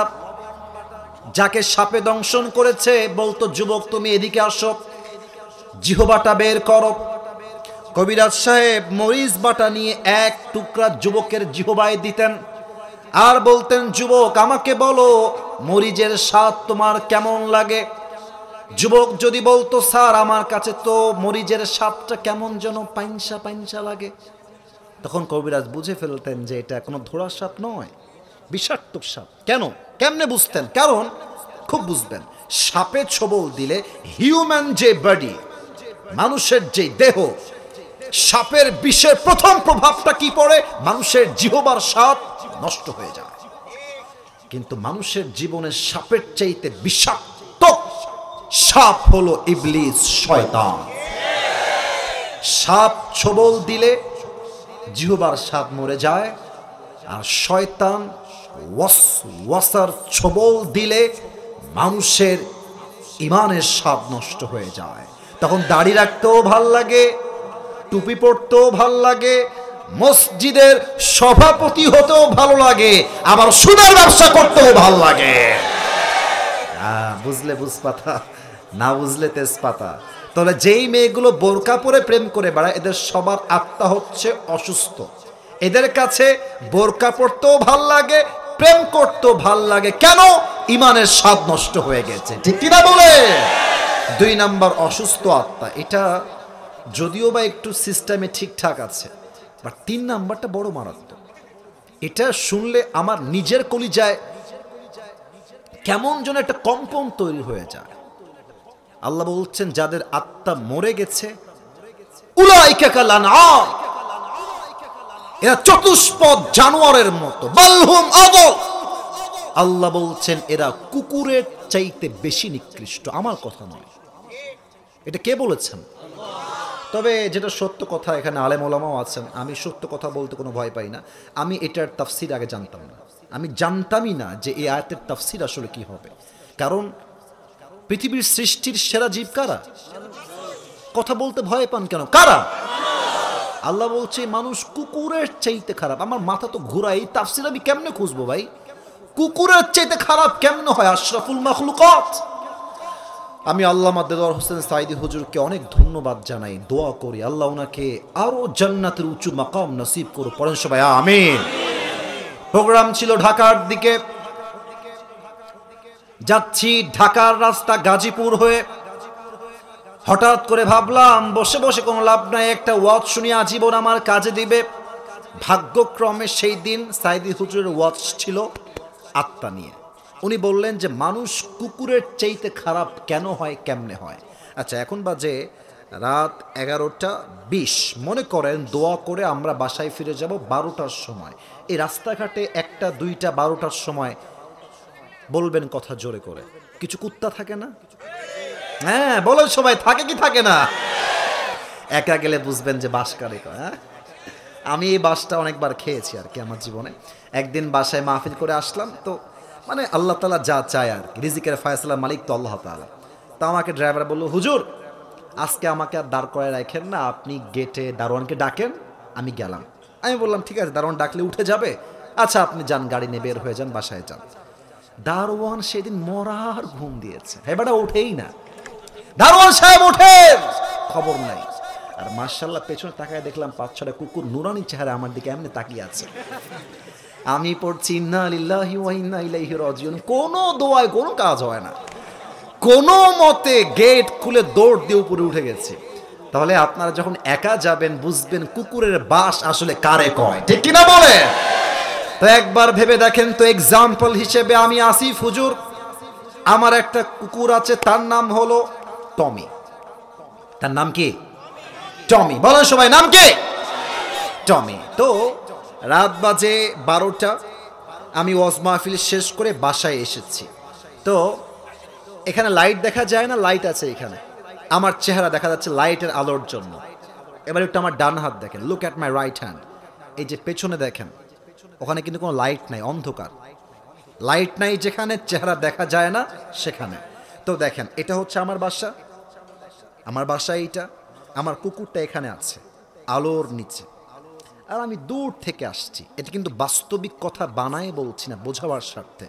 তো দেখবেন কুকুর যখন দেখে দূর থেকে someone is coming from outside, কে এসেছে কুকুর জানে না, বাট দূর থেকে দেখলে কুকুর ভাবে চোর আসছে মনে হয়। দেখবেন কুকুর দূর থেকে দেখলেই ঘেউ ঘেউ ঘেউ ঘেউ ঘেউ শুরু করে দেয়। কথা ভুল বললাম না ঠিক বললাম? তো আমি আছি সেই দূরে অন্ধকারে, আস্তে আস্তে হাঁটতে হাঁটতে লাইটের নিচে চলে আসছি। নাও মাই ফেস ইজ ক্লিয়ার, এখন আমাকে দেখা যাচ্ছে এটা কোনো চোর নয়, এটা আসিফ হুজুর এসেছে। কুকুর বুঝে গেছে আমার মালিক চলে আসছে। দেখবেন কুকুর আর ঘেউ ঘেউ করে না, চুপ করে সোজা মালিকের পায়ের কাছে গিয়ে মাথা নিচু করে ফেলে। আর কুকুর তার ভাষায় বলে, I am extremely sorry sir, আমি আপনাকে আসলে শুরুতে চিনতে পারি নাই, এই জন্য ঘেউ ঘেউ করেছিলাম, স্যার মাফ করে দিবেন আমাকে, আপনাকে আমি চিনলে ঘেউ ঘেউ করতাম না। আল্লাহ বলছে, বান্দা এই কুকুরকে তার মালিক কি দিয়েছে? এক গ্লাস পানি, একটা রুটি, অথবা একটা পাউরুটি। কুকুর একটা পাউরুটি পেয়ে তার মালিককে চিনতে ভুল করে নাই। আর আমি আল্লাহ তাআলা মানুষকে নাক দিলাম, চোখ দিলাম, কান দিলাম, ঠোঁট দিলাম, জীবন দিলাম, হাত দিলাম, পা দিলাম, রূহ দিলাম, বউ দিলাম, বাচ্চা দিলাম, মা দিলাম, বাপ দিলাম, সম্মান দিলাম, টাকা দিলাম, বাড়ি দিলাম, গাড়ি দিলাম, সব দিলাম আমি। সে সব চিনল, বাট যে মালিক তাকে দিল সে মালিককে চিনল না, মানুষটা কুকুরের চাইতে নিকৃষ্ট হয়ে গেল। তাফসীর বুঝতে পেরেছেন এবার? আল্লাহকে যে চিনতে পারে না সে কুকুরের চাইতে খারাপ। আমরা কি এত খারাপ হতে চাই যশোরের ভাইয়েরা? যদি এত খারাপ না হতে চান, 6টা পয়েন্ট আরো বাকি আছে, শুনে যাবেন তো ইনশাআল্লাহ। আমার বিশ্বাস, আমি তো ওয়াজ করছি 1 ঘন্টা, আমার বিশ্বাস যদি আজকে মনিরামপুরের এই মাহফিলে ভোর রাত পর্যন্ত ওয়াজ হতো, প্রত্যেকটা যুবক মুরব্বী ওয়াজ শেষ করে ফজরটা জামাতে পড়ে বাসায় ঘুমিয়ে যেত। যশোরের মানুষ কোরআনকে বড্ড ভালোবাসে। 1 নাম্বার, আত্মাকে ক্লিন করতে হবে। তবে একটা কথা মনে পড়ে গেল, এটা আবার হাদিসের বাহিরে, তাহলে বলা যাবে না মনে হয়, না? এটা শিক্ষণীয় একটা কথা, বলা যাবে না মনে হয়, তাই না? তা পারমিশন দেন না, বলা যাবে কি যাবে না? অনেক যুবককে দেখবেন যে এই চললে নামাজে, চললে আসরের নামাজের সময় হয়ে গেছে, কি বলে জানেন? হুজুর প্যান্টটা খারাপ আজকে না, প্যান্টটা, এটা কি বাস্তব? এটা বাস্তব, আমি নিজে দাওয়াত দিয়েছি। বলে হুজুর প্যান্টটা খারাপ তো, আরে বেটা তোর প্যান্ট খারাপ তো, তোর বিয়ে হয়নি, তোর প্যান্ট খারাপ হইলো কেন রে? প্যান্ট খারাপ নয়, চরিত্র খারাপ যুবকটা, ঠিক কিনা বলেন? তো ভালো যে একদিন হবা, বোঝাবার সাথে একটা গল্প বলছি, গল্পটা শুনবা, টাইম পাস করার জন্য নয়, শেখাবার জন্য বলছি। এক ব্যাঙ আর সাপ খুব বন্ধুত্ব। তো একদিন ব্যাঙ সাপকে বলছে, বন্ধু তুমি দেখতে খুব সুন্দর গো, তোমার চেহারা খুব সুন্দর, তোমার গায়ের যে রং বন্ধু, কঠিন রং, ব্ল্যাক কালার, জাস্ট ওয়াও, তোমাকে দেখতে আমার অনেক সুন্দর লাগে। এবং তুমি যখন এরকম ফেনা তুলে ফস ফস করো, কি যে লাগে গো বন্ধু, অনেক সুন্দর চেহারা তোমার, অনেক সুন্দর স্টাইল তোমার। তো সাপ তো পাম্পটি খেয়ে ফুলে গেছে, বলছে আসলেই বন্ধু আমি অনেক সুন্দর। তো ব্যাং এত প্রশংসার পরে বলছে, বন্ধু সব কিছুই ঠিকঠাক, তো তোমার একখান জিনিস আমার মোটেও ভাল লাগে না। কি ভাল লাগে না কও দি ভাই? তো বলতেছে যে তুমি যখন হেঁটে বেড়াও রাস্তায়, সোজা হয়ে হাঁটো না, কেমন তিরিং বিরিং করে হাঁটো, এই তিরিং বিরিংটা আমার পছন্দ হয় না। তো তুমি যদি পারো বন্ধু একটু সোজা হয়ে হাঁটো। তো সাপ বলছে, বেয়াদব কোথাকার, তো আইসিস কোহাইনতে ভাই, এত বড় সাহস তুই আমার ভুল ধরিস? আমি হলাম সাপ, তোরে আজকে খাইছি, এমনি ফস করে উঠেছে। আর ব্যাং বলছে, বন্ধু তুমি তো লোক সুবিধার না, তোমার এতগুলো প্রশংসা করলাম তোমার গায়ে ঠেকলো না, তোমার একখান বদনাম করলাম তোমার গা জ্বলে গেল, বন্ধু তুমি তো লোক সুবিধার না। এক লাফ দিয়েছে ব্যাং, পুকুরের মধ্যে গিয়ে পড়েছে। এখন ব্যাং যে পুকুরে পড়েছে আর সাপ যে ফস করে উঠেছে, পাশেই ছিল এক রাখাল মামা। রাখাল বলছে, কিডারে ফস করলো, কিডারে? দৌড় দিয়ে আসছে, দেখছে মাশাআল্লাহ সাপ মামা এমনে ফনা তুলে আছে। রাখালের হাতে ছিল বিশাল বড় একটা হেদায়েতুল্লাহ লাঠি, বিশাল লাঠি। তো রাখাল বলছে, বিসমিল্লাহ বলে শুরু করা যায়। মাশাআল্লাহ পেয়ে গেছি আজকে বাগে, মার শালাকে, ধইরা মার। 20 মিনিট মেরে সাপকে একদম সোজা করে ফেলছে। এখন ব্যাং তো গেছে পুকুরের ভেতরে, ব্যাং বলছে, কি খবর রে, আমার বন্ধু দি কোনো ফসফস করে, বন্ধু গেল কোয়ানে? এখন ব্যাং দিয়েছে এক লাফ উপরে, মাটির উপরে, দেখছে আমার বন্ধু দূরে দূরে গিয়ে দেখে, কিরে বন্ধু তো একদম সোজা হয়ে গেছে। বন্ধু সোজা হলো কেমবেলা? কাছে গিয়ে দেখে বন্ধু আর জিন্দা নাই, বন্ধুর ফেনা মেনা বিষ সব বের হয়ে গেছে। তো ব্যাং বলছে, ওরে বন্ধু সেই সোজা আপনি হইলেন, তবে ফেনা থাকতে আর সোজা হইতে পারলেন না, ফেনা বের হয়ে আপনি সোজা হইলেন। তো যেই যুবকদের আজকে নামাজ পড়তে মনে চায় না, কারণ একটাই, যৌবনের জ্বালা বড় জ্বালা। যৌবনের জ্বালা যুবকদেরকে নামাজি হতে দেয় না, গান শোনার থেকে বঞ্চিত করতে পারে না। যৌবনের জ্বালা যুবককে ফজরের সময় ঘুম থেকে উঠিয়ে নামাজের জ্বালা যুবক ভাড়া, ঠিক কিনা বলো? তবে নামাজি একদিন হবা, ভালো একদিন তুমি হবা, তবে সেই দিন গায়ের জোর হবে না। তাহাজ্জুদটা পড়ার জন্য বিশ্বাস না হলে মুরব্বী আব্বা জানদেরকে জিজ্ঞাসা করো। আজকে মুরব্বীরা চায় তাহাজ্জুদটা পড়ি, আজকে মুরব্বীরা চায় নফল রোজা রাখি, বা শরীর এতটা দুর্বল হয়ে গেছে, চোখে দেখে না, হাড্ডি তো জোর নাই, তারা চাইলেও আজকে ফজরটা জামাতে পড়তে কষ্ট হয়, তাহাজ্জুদটা পড়তে কষ্ট হয়। অতএব কেউ যদি ভালো হতে চায়, যৌবন বয়সটাই হচ্ছে আসল ভালো হওয়ার বয়স, ঠিক কিনা বলে? 1 নম্বর আমল হলো মন এবং আত্মা পরিষ্কার রাখতে হবে। 2 নম্বর আমল হলো যে আল্লাহকে পেতে চায়, আল্লাহর রসুলকে কলিজার থেকে ভালোবাসতে হবে। আমি তো একটা কথা ওপেনলি বলি, তুমি আমার বউকে গালি দাও আমি সহ্য করব, মাকে দাও সহ্য করব, বাপকে দাও সহ্য করব, যাকে দাও আমি সহ্য করব, ধৈর্য ধারণ করব।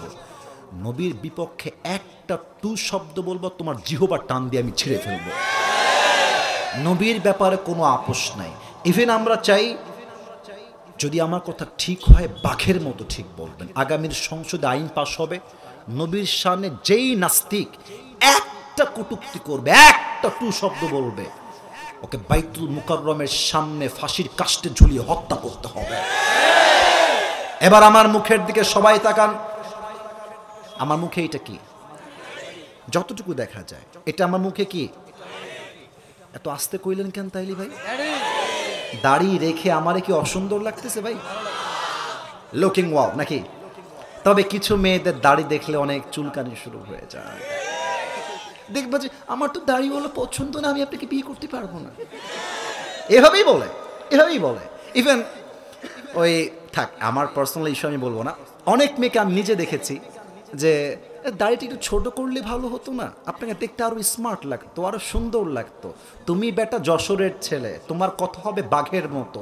যেই মেয়ে আমাকে দাড়ির জন্য বিয়ে করতে চায় না, সে আমার বউ হওয়ার যোগ্যতাই রাখে না। এবার বলেন তো, আমার নবীর মুখে লম্বা লম্বা চাপ দাড়ি ছিল কি ছিল না? নবীর মতো সুন্দর এই তল্লাটে দ্বিতীয় আর কেউ কি হতে পারে? চাঁদের চেয়ে সুন্দর তুমি, নবী আমার কামলিওয়ালা, দো জাহানের বাদশাহ তুমি, প্যারা নবী সাল্লে আলা, দো জাহানের বাদশাহ তুমি, প্যারা নবী সাল্লে আলা, চাঁদের চেয়ে সুন্দর তুমি, নবী আমার কামলিওয়ালা। সুবহানাল্লাহ সবাই। এখন মেয়েদের তো দাড়িওয়ালা পছন্দ হয় না, বলতে কষ্ট হয়। মেয়েদের রুচি এত খারাপ, কিছু মেয়েদের দাড়িওয়ালা নয় গাঞ্জাখোর পছন্দ হয়, যশোরের ভাই। আর যাদের গাঞ্জাখোর পছন্দ হয়, বাস খায় সেই লেভেলের বাস। কেন বাস খায়? কারণ গাঞ্জাখোর তো নিজের জীবনের মূল্য নিজেই বুঝে না, ও বইয়ের মূল্য বুঝবে কেমন করে? মনিরামপুরের ভাই বোনেরা, মাসুদা বেগম ভালো হয়ে যাও, ভালো হয়ে যাও, সময় আছে। সময় থাকতে গাঞ্জাখোরকে নয়, চরিত্রবান দিনদারকে বিয়ে করতে হবে, ঠিক কিনা বলেন? 2 নাম্বার নবীর সুন্নত হিসেবে আমরা বলবো, জীবন যাক যাবে, বউ যাক যাবে, বিয়ে হলে হবে, না হলে নাই। নবীর ভালোবাসা অন্তরে আছে মানে আমার দায়িত্বে খুরও ঠেকবে না, কেচিও ঠেকবে না, ঠিক কিনা বলেন? 2 নাম্বার নবীর ভালোবাসার প্রয়োজন। 3 নাম্বার, আব্বা আম্মার দোয়া নাই যেখানে, আল্লাহ নাই। অনেক যুবক ভাবে আমার গার্লফ্রেন্ড তো অনেক আপন, কত ভালোবাসে, কত আই লাভ ইউ বলে। বেটা, বেডি মানুষ অলওয়েজ ব্যাটার অপশনের জন্য পাগল থাকে। প্রেম করবে তোমার সঙ্গে, ব্যাটার অপশন পাইলে তোমার গুল্লি মেরে আরেকজনকে বিয়ে করে ফেলবে। তবে সব মেয়েকে আমি এক পাল্লায় মাপছি না, তবে যেই যুবক গার্লফ্রেন্ডের পাল্লায় পড়ে বাপ মাকে মাইনাস করে দেয়, তার জীবনটা পরিপূর্ণ দুর্বিষহ হয়ে যায়। আমাকে দেখো, আমি তোমাদেরকে বলবো না যে আমি তোমাদের আইডল, এ কথা ভুল। যে আসিফ হুজুর অমকের আইডল, তমকের আইডল, আমাদের আইডল হওয়ার যোগ্যতা কেউ রাখে না। আমাদের একমাত্র আইডল মুহাম্মদুর রাসূলুল্লাহ সাল্লাল্লাহু আলাইহি ওয়াসাল্লাম, ঠিক কিনা বলে?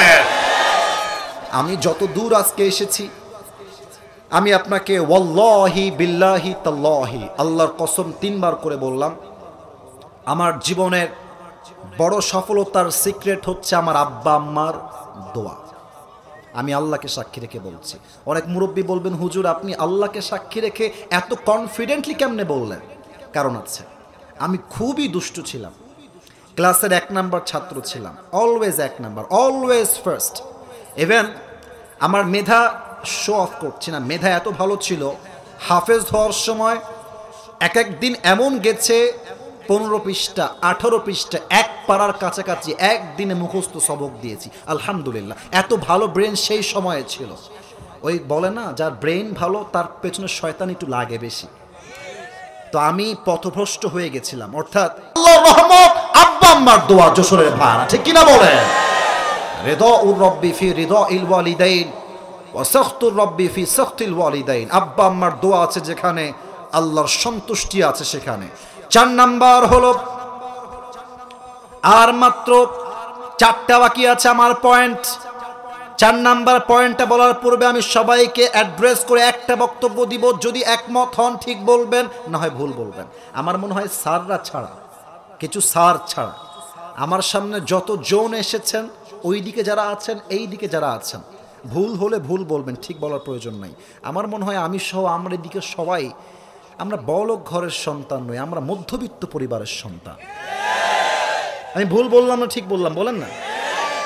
আমি একটা ওয়াজে বলেছিলাম যে মধ্যবিত্ত পরিবারের সন্তান মানে এক একটা ব্র্যান্ড। সাইকেল দিবেন চলবে, বাইক দিবেন চলবে, কার দিবেন চলবে, বলবেন যে হেঁটে হেঁটে আসো তাও চলবে, ভাত দিবেন, আলু ভর্তা দিবেন চলবে, ভাত দিবেন সবজি দিবেন চলবে, ভাত দিবেন কিছুই দিবেন না, 1 গ্লাস পানি দিবেন, একটা কাঁচামরিচ দিবেন, পান্তা ভাত হলেও আমার চলবে।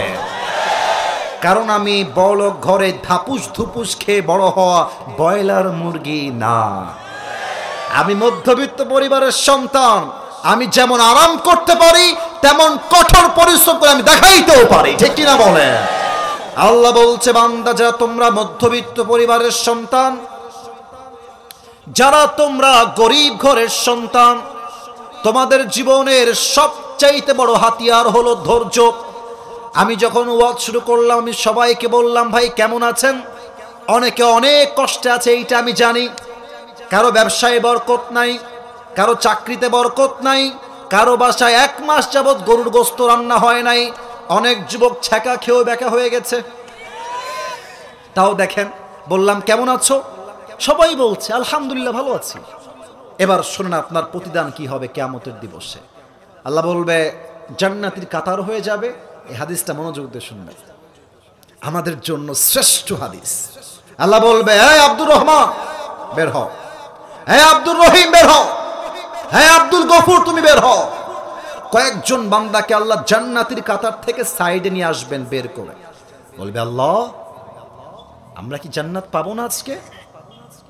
আমরা কি জাহান্নামী হয়ে যাবো? আল্লাহ আল্লাহ বলবে, আরে বান্দা জান্নাত পাবা, তবে সবাই হিসাব দিয়ে জান্নাত পাবে, আর আমি আল্লাহ তোমাদেরকে বিনা হিসাবে জান্নাত দিব।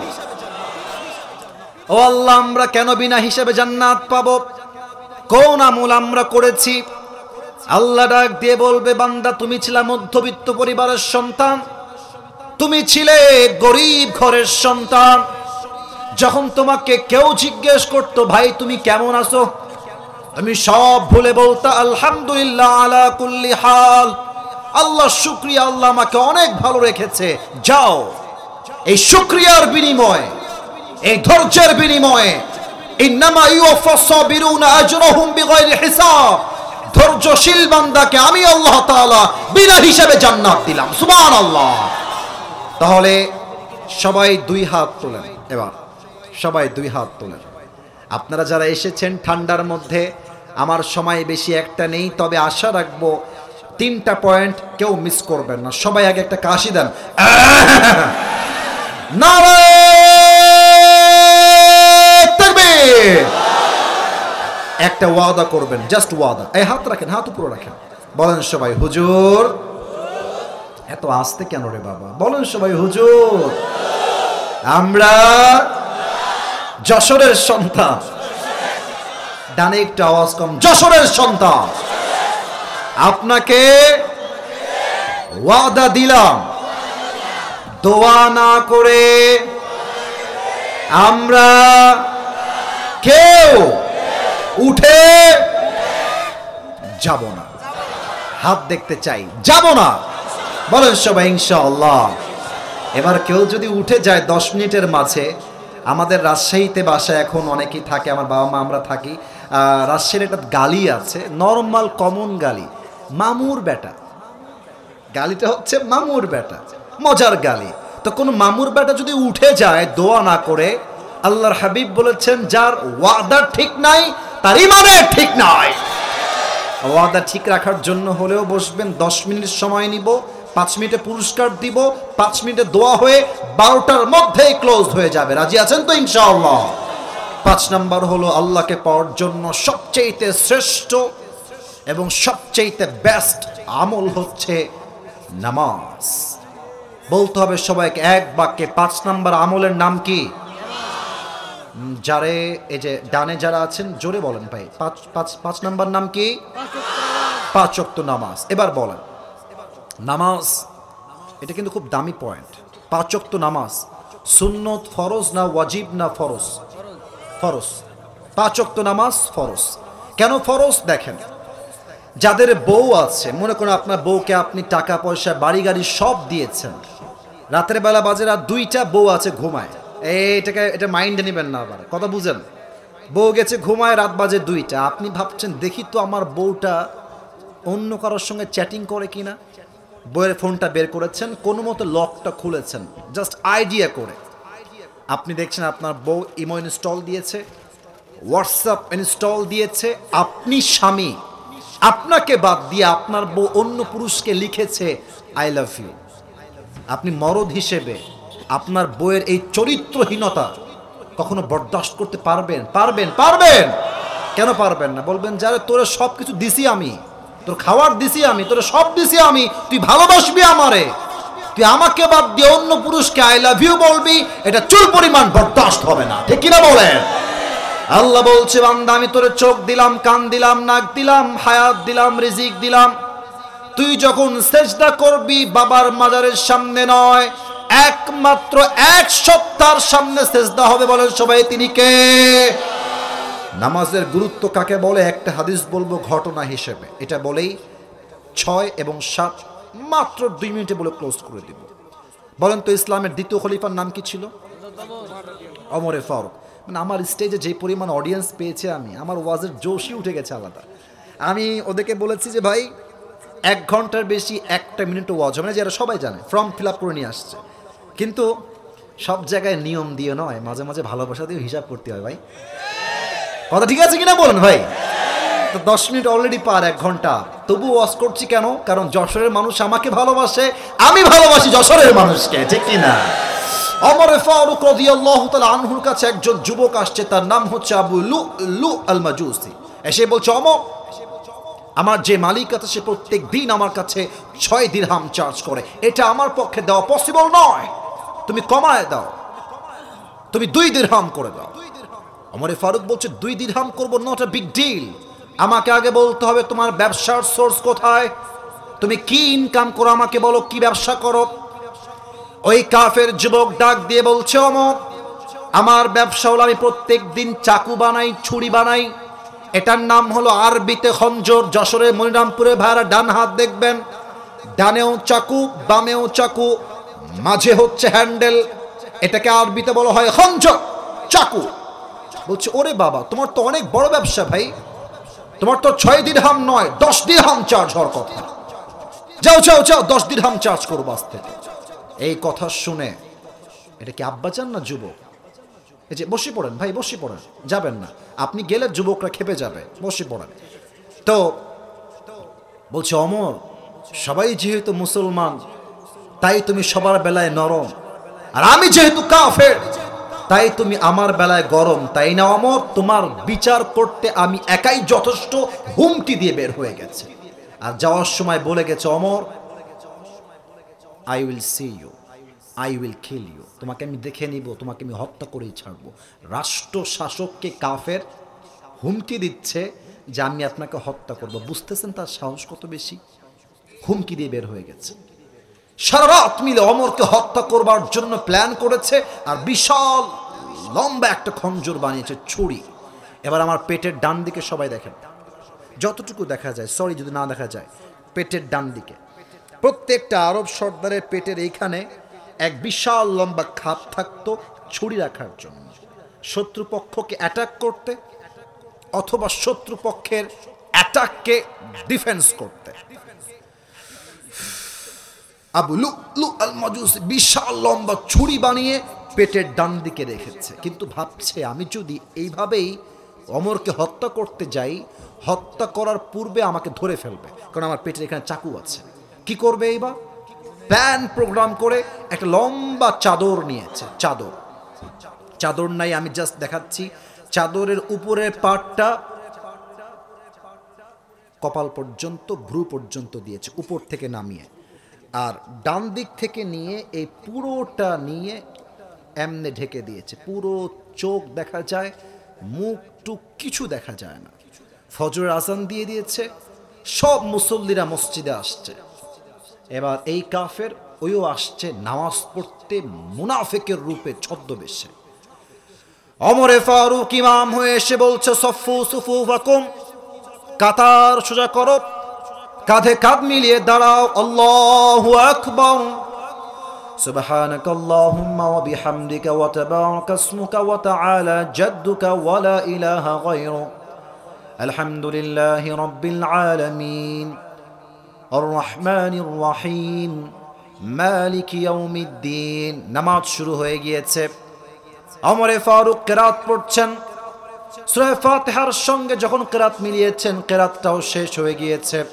এবার ওমরে ফারুক রাদিয়াল্লাহু তাআলা আনহু আল্লাহু আকবার রুকুতে গিয়েছেন, আর পেছন থেকে আবু লুলু আল মাজুসি তার দেহে যেই চাদরটা দেওয়া ছিল, চাদরটাকে এমনে ধরে চাদরটাকে ডান দিকে উড়িয়ে দিয়েছে, আর পেটের ডান দিক থেকে বিশাল লম্বা খঞ্জর বের করে ওমরে ফারুকের সামনে চলে আসছে অন্ধকার রাত, ফজরের সময় অন্ধকার হয়ে আছে, কেউ দেখতে পায় নাই।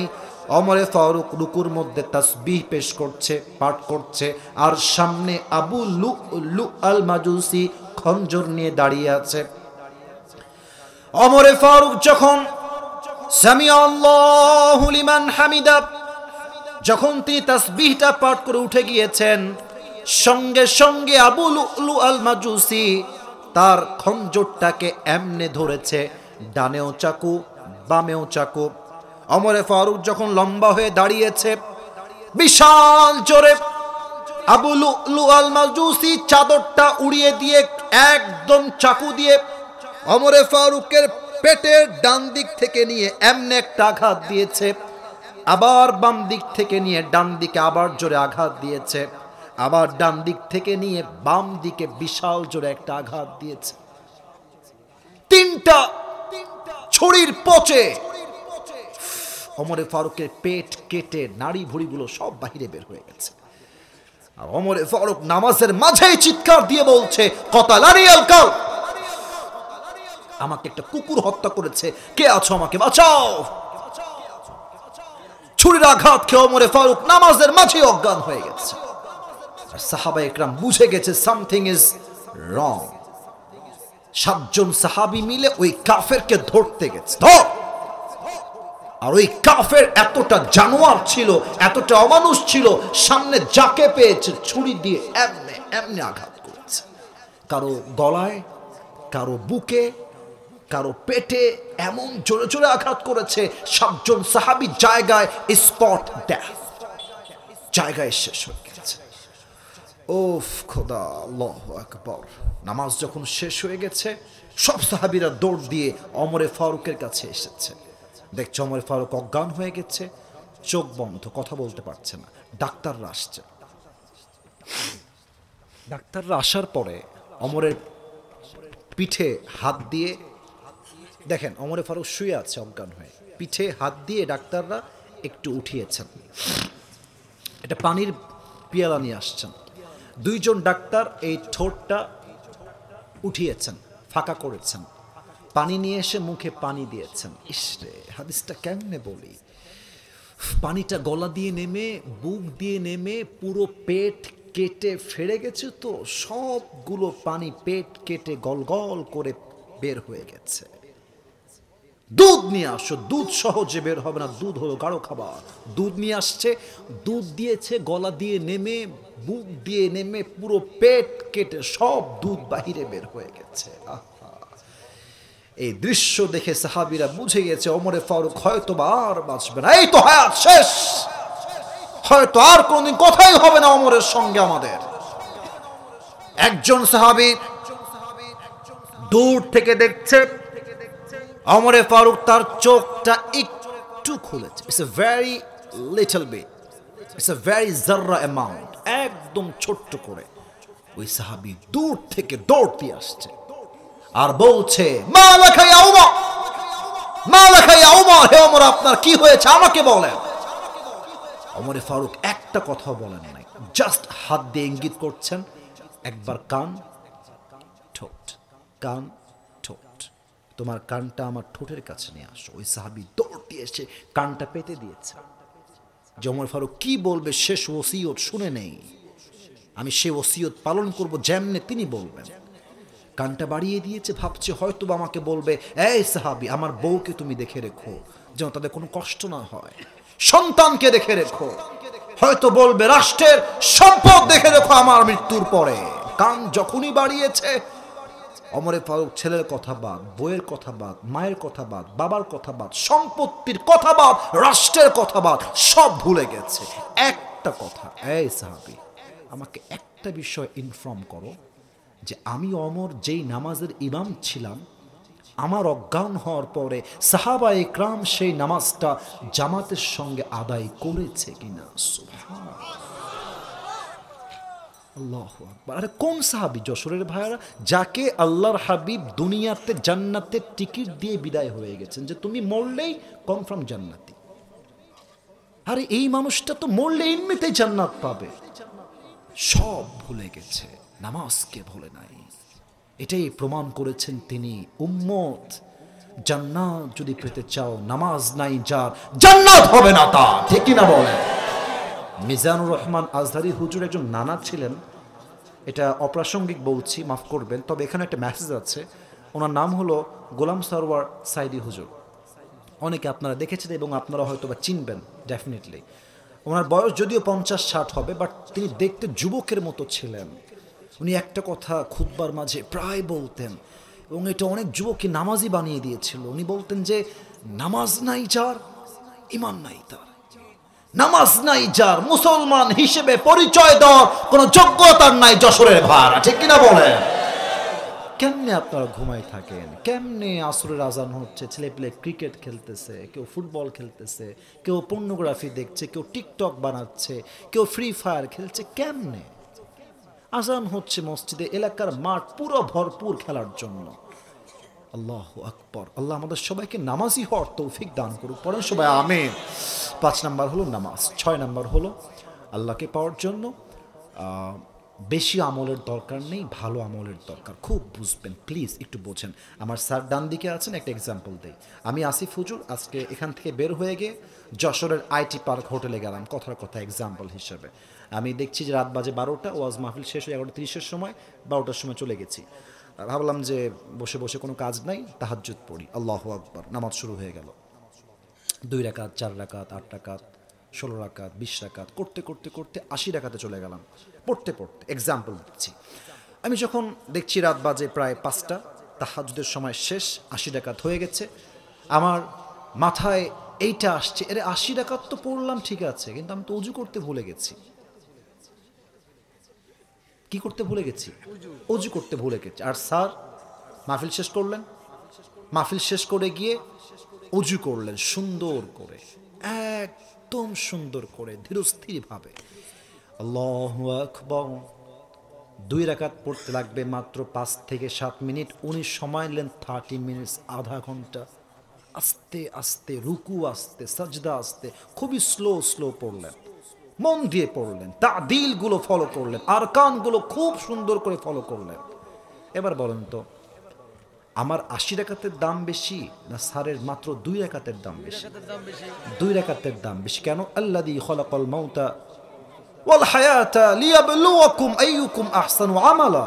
আল্লাহ জীবন দিয়েছেন, মরণ দিয়েছেন এটা দেখার জন্য নয় যে তোমাদের মাঝে কে কত বেশি আমল করে, না।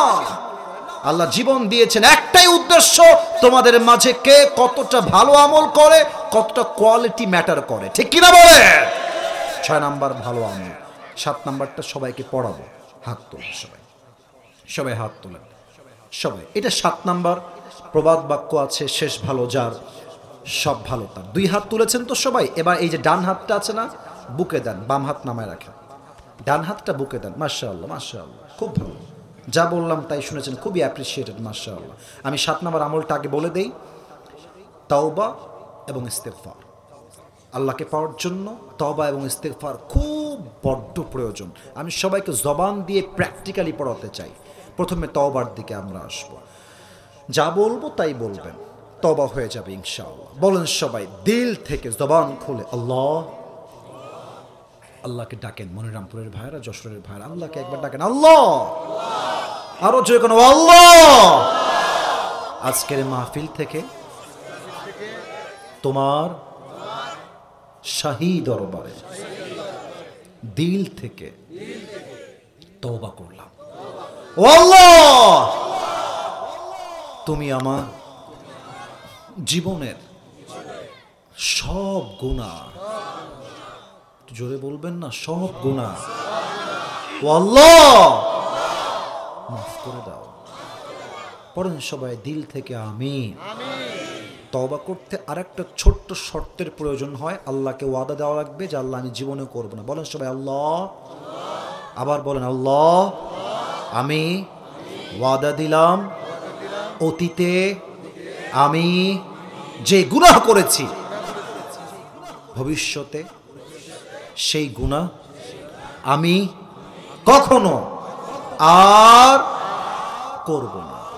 বলেন সবাই ইনশাআল্লাহ।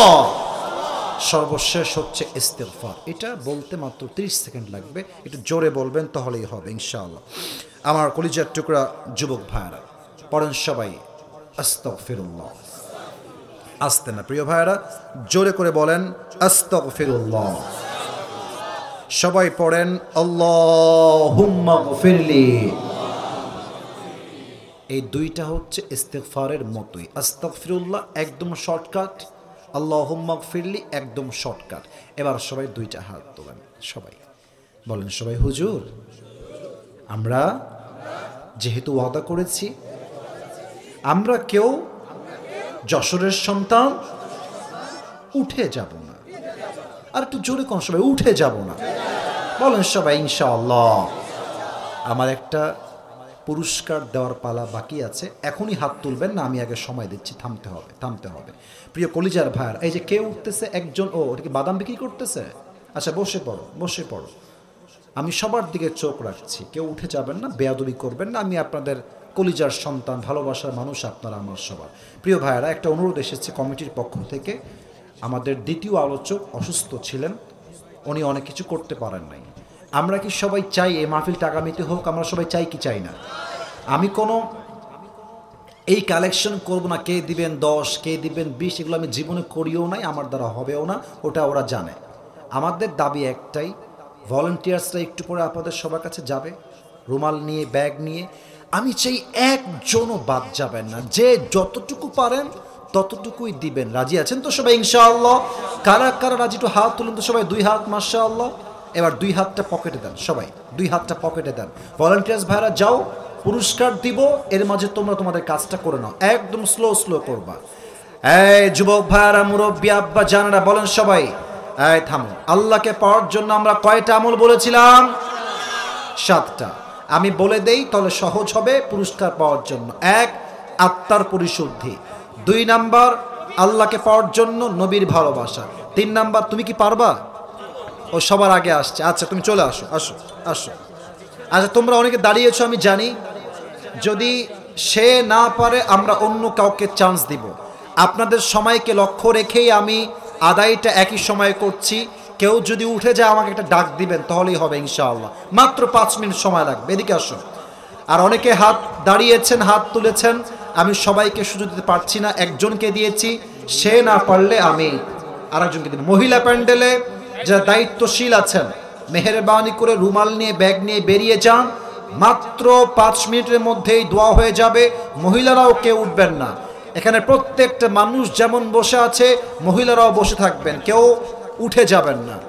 ও লিখেছে মাশাআল্লাহ, ও চাইলে দেখেও বলতে পারবে, এটা আমি অ্যালাউ করব। এই জন্য আমার মুখস্থ করার শর্ত নয়, বোঝাটা মেইন শর্ত, ঠিক কিনা বলে?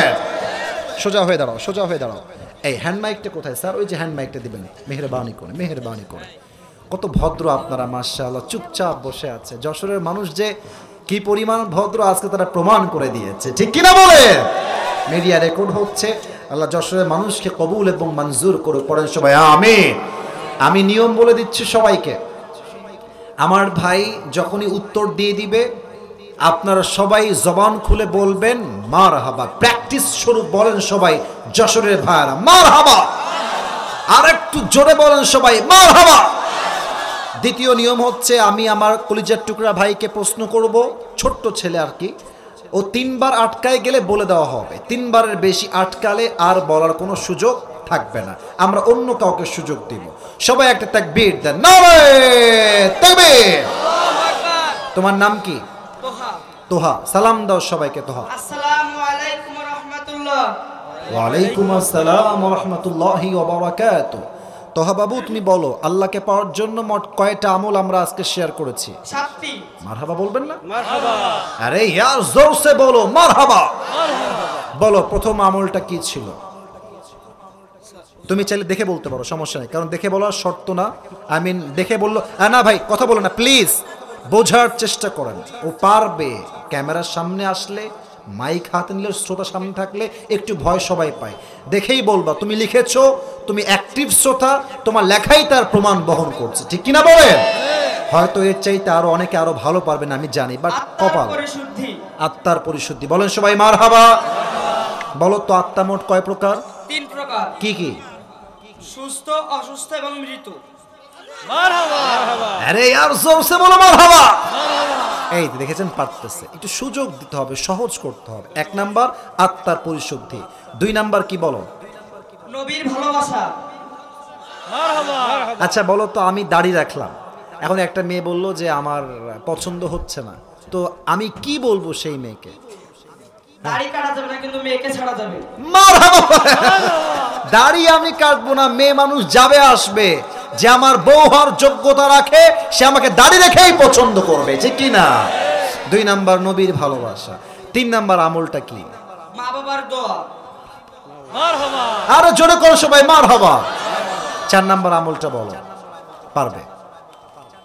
দেখেই বলো, সমস্যা নাই, দেখেও বলো, তুমি বুঝলেই হইল। থামেন থামেন, হ্যাঁ এই তোমার আসলে খুব ভালো লাগলো তোমাদের কথা, ঠিক আছে, ও পারবে। আল্লাহর শুকরিয়া আদায়। আল্লাহর শুকরিয়া মানে হচ্ছে ধৈর্য ধারণ করা। বলেন সবাই মারহাবা। আচ্ছা বলো তো, কিয়ামতের দিন আল্লাহ একদল লোককে বিনা হিসেবে জান্নাত দিবে, এর কারণটা কি হবে? সে বলবে যে আল্লাহ আমাকে নির্বিধায় ভালো রেখেছেন। মারহাবা বলেন সবাই। ধৈর্য এবং শুকরিয়ার বিনিময়ে আল্লাহ বান্দাকে বিনা হিসেবে জান্নাত দিবে। সুবহানাল্লাহ পড়েন। 5 নাম্বার আমলটা বলো, খুবই সহজ ছিল এটা। 5 ওয়াক্ত নামাজ। আরে জোরে কোন মারহাবা। আচ্ছা এবার তুমি আর দেখা লাগবে না, তোমাকে আমি প্রশ্ন করছি, বুঝে উত্তর দাও। ওমরে ফারুক তার জীবনের শেষ কথা ওই সাহাবীকে কি জিজ্ঞেস করেছিল, সবাইকে শোনাও। ইমাম সাহেব কি নামাজটি জামাতের সাথে শেষ করেছিল? আরে বলো সবাই মারহাবা। পেরে গিয়েছে। 6 নাম্বার আমলটা কি ছিল বাবু? আল্লাহর না না থামেন, বলবে দেখে বলো দরকার হলে। 6 নাম্বার আমল হচ্ছে বেশি আমল, আল্লাহকে পাওয়ার জন্য আমল করা। আমল করা, ভালো আমল করা। বলো সবাই মারহাবা। বেশি হোক বা কম। হ্যাঁ এবার তুমি একটা আমল আমাদেরকে সবাইকে শিখায় দাও, সবার সামনে। 7 নম্বর আমলটা ইস্তেগফারটা পাঠ করো। ইস্তেগফারটা একদম ছোট্ট ইস্তেগফার শিখাই দিলাম। হ্যাঁ বলো, পারবে পারবে। আস্তাগফিরুল্লাহ। হ্যাঁ বলো সবাই মারহাবা। আচ্ছা তওবা যে শিখাই দিয়েছিলাম, তওবা কেমনে তওবা করতে হয় বলো দেখি সবাইকে। আরে আওয়াজ করেন না, ভয় পাচ্ছে। বলো আল্লাহর কাছে তওবা করবো যে আল্লাহ আমি আমার জীবনে যা গুনাহ করেছি মাফ করে দাও। 2 নাম্বার কি বলেছিলাম? ইস্তেগফার। ইস্তেগফার মানে কি? আমি আল্লাহ অন্যায় করেছি, আমাকে মাফ করে দাও, এবং আগামী ভবিষ্যতে এই গুনাহ আমি কখনো করব না। বলেন সবাই ইনশাআল্লাহ। ও 7টা আমল বলতে গিয়ে 2-1টায় বেঁধে গিয়েছে, এটাকে আমরা ছাড় দিলাম। তোমার বাসা কোথায়? বলরামপুর। বলরামপুর। এই অল্পই, মাশাআল্লাহ। সবাই একটা তাকবীর দিবেন, নারে তাকবীর। তোমার ওই টুপিটা খুলে একটু এদিকে আসো, তাহলে পড়ায় দেওয়া যাবে। মাশাআল্লাহ মাশাআল্লাহ। মারহাবা বলবেন না আপনারা সবাই? মারহাবা মাশাআল্লাহ। মাথা আরো বড় হবে, নেক্সট আরো ভালো হবে। বসে পড়ো, এখানেই বসে পড়ো, এখানেই বসে পড়ো, আমার মুরব্বির সামনে বসে পড়ো। প্রিয় ভাইয়েরা যারা ল্যাটা মেরে বসে আছেন দোয়ার জন্য, একটু আত্তাহিয়াতুর শুরুতে বসেন। মাশাআল্লাহ, আত্তাহিয়াতুর শুরুতে বসেন দোয়ার জন্য, দোয়ার জন্য। মাশাআল্লাহ। আমরা আশা রাখবো আজকের যে কমিটি আমাকে নিয়ে আসছে, 2 জন পালাচ্ছে। এই যে 2 জন আমি দেখে ফেলেছি। বসো, 3 মিনিট দোয়া করে যাও, 3 মিনিটের জন্য দোয়া করে যাও। আল্লাহ দোয়া হয়তো কবুল করবেন। কারো একটা হাত। হ্যাঁ তার নাম কি? এই যে ডেট নিয়ে যোগাযোগ করছিল ওই ছেলেটা কোথায় আছে গো? যে ডেট নিয়ে হোয়াটসঅ্যাপে ছিল, যোগাযোগ করেছো, সে কোথায়? মাহবুব, মাহবুব কোথায়? বাবু কোথায়? বাবু, বাবু নাই এখানে? বেচারা অনেক কষ্ট করেছে, অনেক যোগাযোগ করেছে। ছেলেটা কোথায় আছে? ডেট ওই নিয়েছে। আচ্ছা আল্লাহ ওকে কবুল করুক। পড়েন সবাই আমিন। এবং আরেকটা কথা হচ্ছে, কোনো কমিটিকেই ছোট চোখে দেখবেন না। আজকের জিরো কালকে হিরো হতে পারে, হতে পারে আজকের কমিটি আগামীতে মিজানুর রহমান আজহারিকেও নিয়ে আসতে পারে, ঠিক কি না? কোথায় বাবু, কোথায়? আপনার নাম কি বাবু? যুবক ছেলে, মাশাআল্লাহ। সেই দাওয়াত দিয়েছে, যোগাযোগ করেছে। তুমি বসে পড়ো, এখানে আমার সামনে বসো, বসো বসো। তুমি ছবিও তুলো, সমস্যা নাই। আমরা দুরূদ শরীফ পড়ি। আল্লাহুম্মা সাল্লি আলা মুহাম্মদ ওয়া আলা আলি মুহাম্মদ কামা সাল্লাইতা আলা ইব্রাহিম ওয়া আলা আলি ইব্রাহিম ইন্নাকা হামিদুম মাজিদ। আলহামদুলিল্লাহি রাব্বিল আলামিন ওয়াসসালাতু ওয়াসসালামু আলা সাইয়্যিদিল আমবিয়াই ওয়াল মুরসালিন ওয়া আলা আলিহি ওয়া আসহাবিহি আজমাইন। আল্লাহ রাব্বুল আলামিন, গভীর অন্ধকার রাত, রাত প্রায় 12টা বেজে গিয়েছে। আল্লাহ তোমার শাহী দরবারে হাত তুলেছি। আল্লাহ মেহেরবানি করে আমাদের সকলের জীবনের গুনাহ খাতাকে তুমি মাফ করে দাও। আল্লাহ আজ যারা আমরা তোমার শাহী দরবারে হাত তুলেছি, আমাদের পক্ষ হতে অনেকের জনম দুঃখিনী আম্মা জান, জনম দুঃখী আব্বা জান বিদায় নিয়ে অন্ধকার কবরে চলে গিয়েছে। সকলের কবরকে তুমি জান্নাতের বাগান হিসেবে কবুল এবং মঞ্জুর করে নাও আল্লাহ। আজকের এই মাহফিল কমিটির যুবক ভাইয়েরা, মুরব্বী আব্বা জানেরা দিন রাত পরিশ্রম করে কষ্ট করে মাথার ঘাম পায়ে ফেলে আজকের এই মাহফিলটা বাস্তবায়ন করেছে আল্লাহ। সকলের পরিশ্রমকে তুমি তোমার সন্তুষ্টির ওয়াসিলা হিসেবে কবুল এবং মঞ্জুর করে নাও আল্লাহ। আল্লাহ রাব্বুল আলামিন দয়া করে মেহেরবানি করে আজকের মাহফিলে যারাই দান করেছে আল্লাহ, সকলের দানকে তুমি তোমার সন্তুষ্টির ওয়াসিলা হিসেবে কবুল এবং মঞ্জুর করে নাও আল্লাহ। আজকে এই দীর্ঘ লম্বা সময় যাবত আমি এসেছি 10টা 25-এ, এখন 12টা বেজে পার হয়ে গিয়েছে। যুবক ভাইয়েরা, মুরব্বী আব্বা জানেরা, মায়েরা, বোনেরা বসে বসে দীর্ঘ লম্বা সময় ওয়াজ শুনেছে আল্লাহ। মেহেরবানি করে আমার কথার ভুলগুলো ক্ষমা করে দিয়ে সবাইকে তুমি সঠিক কথা অনুযায়ী আমল করার তৌফিক দান করে দাও আল্লাহ। আমার কলিজার টুকরা সম্মানিত ব্যক্তিবর্গরা আমার স্টেজে বসে আছে, অনেক সুন্দর মনোযোগ দিয়ে প্রত্যেকটা আলোচনার প্রত্যেকটা অংশ তারা শ্রবণ করেছে আল্লাহ। মেহেরবানি করে আমাদের মাহফিলের প্রধান অতিথি, সভাপতি, বিশেষ অতিথিবৃন্দ সবাইকে তুমি ইসলামের খাদেম হিসেবে কবুল এবং মঞ্জুর করে নাও আল্লাহ। আল্লাহ রাব্বুল আলামিন সর্বশেষ একটা দোয়া করে তোমার শাহী দরবার থেকে বিদায় নিব আল্লাহ। আমার কলিজার টুকরা সম্মানিতা অনেক মায়েরা বোনেরাও হাত তুলেছে আল্লাহ, আমার যুবক ভাইয়েরা হাত তুলেছে, মুরব্বী আব্বাজানরা হাত তুলেছে, আমার ডানে আমার বামে মান্যগণ্য ব্যক্তিবর্গরাও হাত তুলেছে আল্লাহ।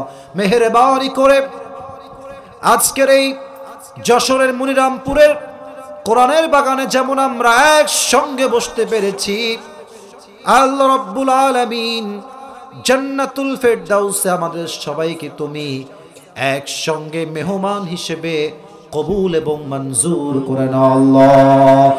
রব্বানা তাকাব্বাল মিন্না ইন্নাকা আনতাস সামিউল আলিম ওয়া তুব আলাইনা ইন্নাকা আনতাত তাওয়াবুর রহিম।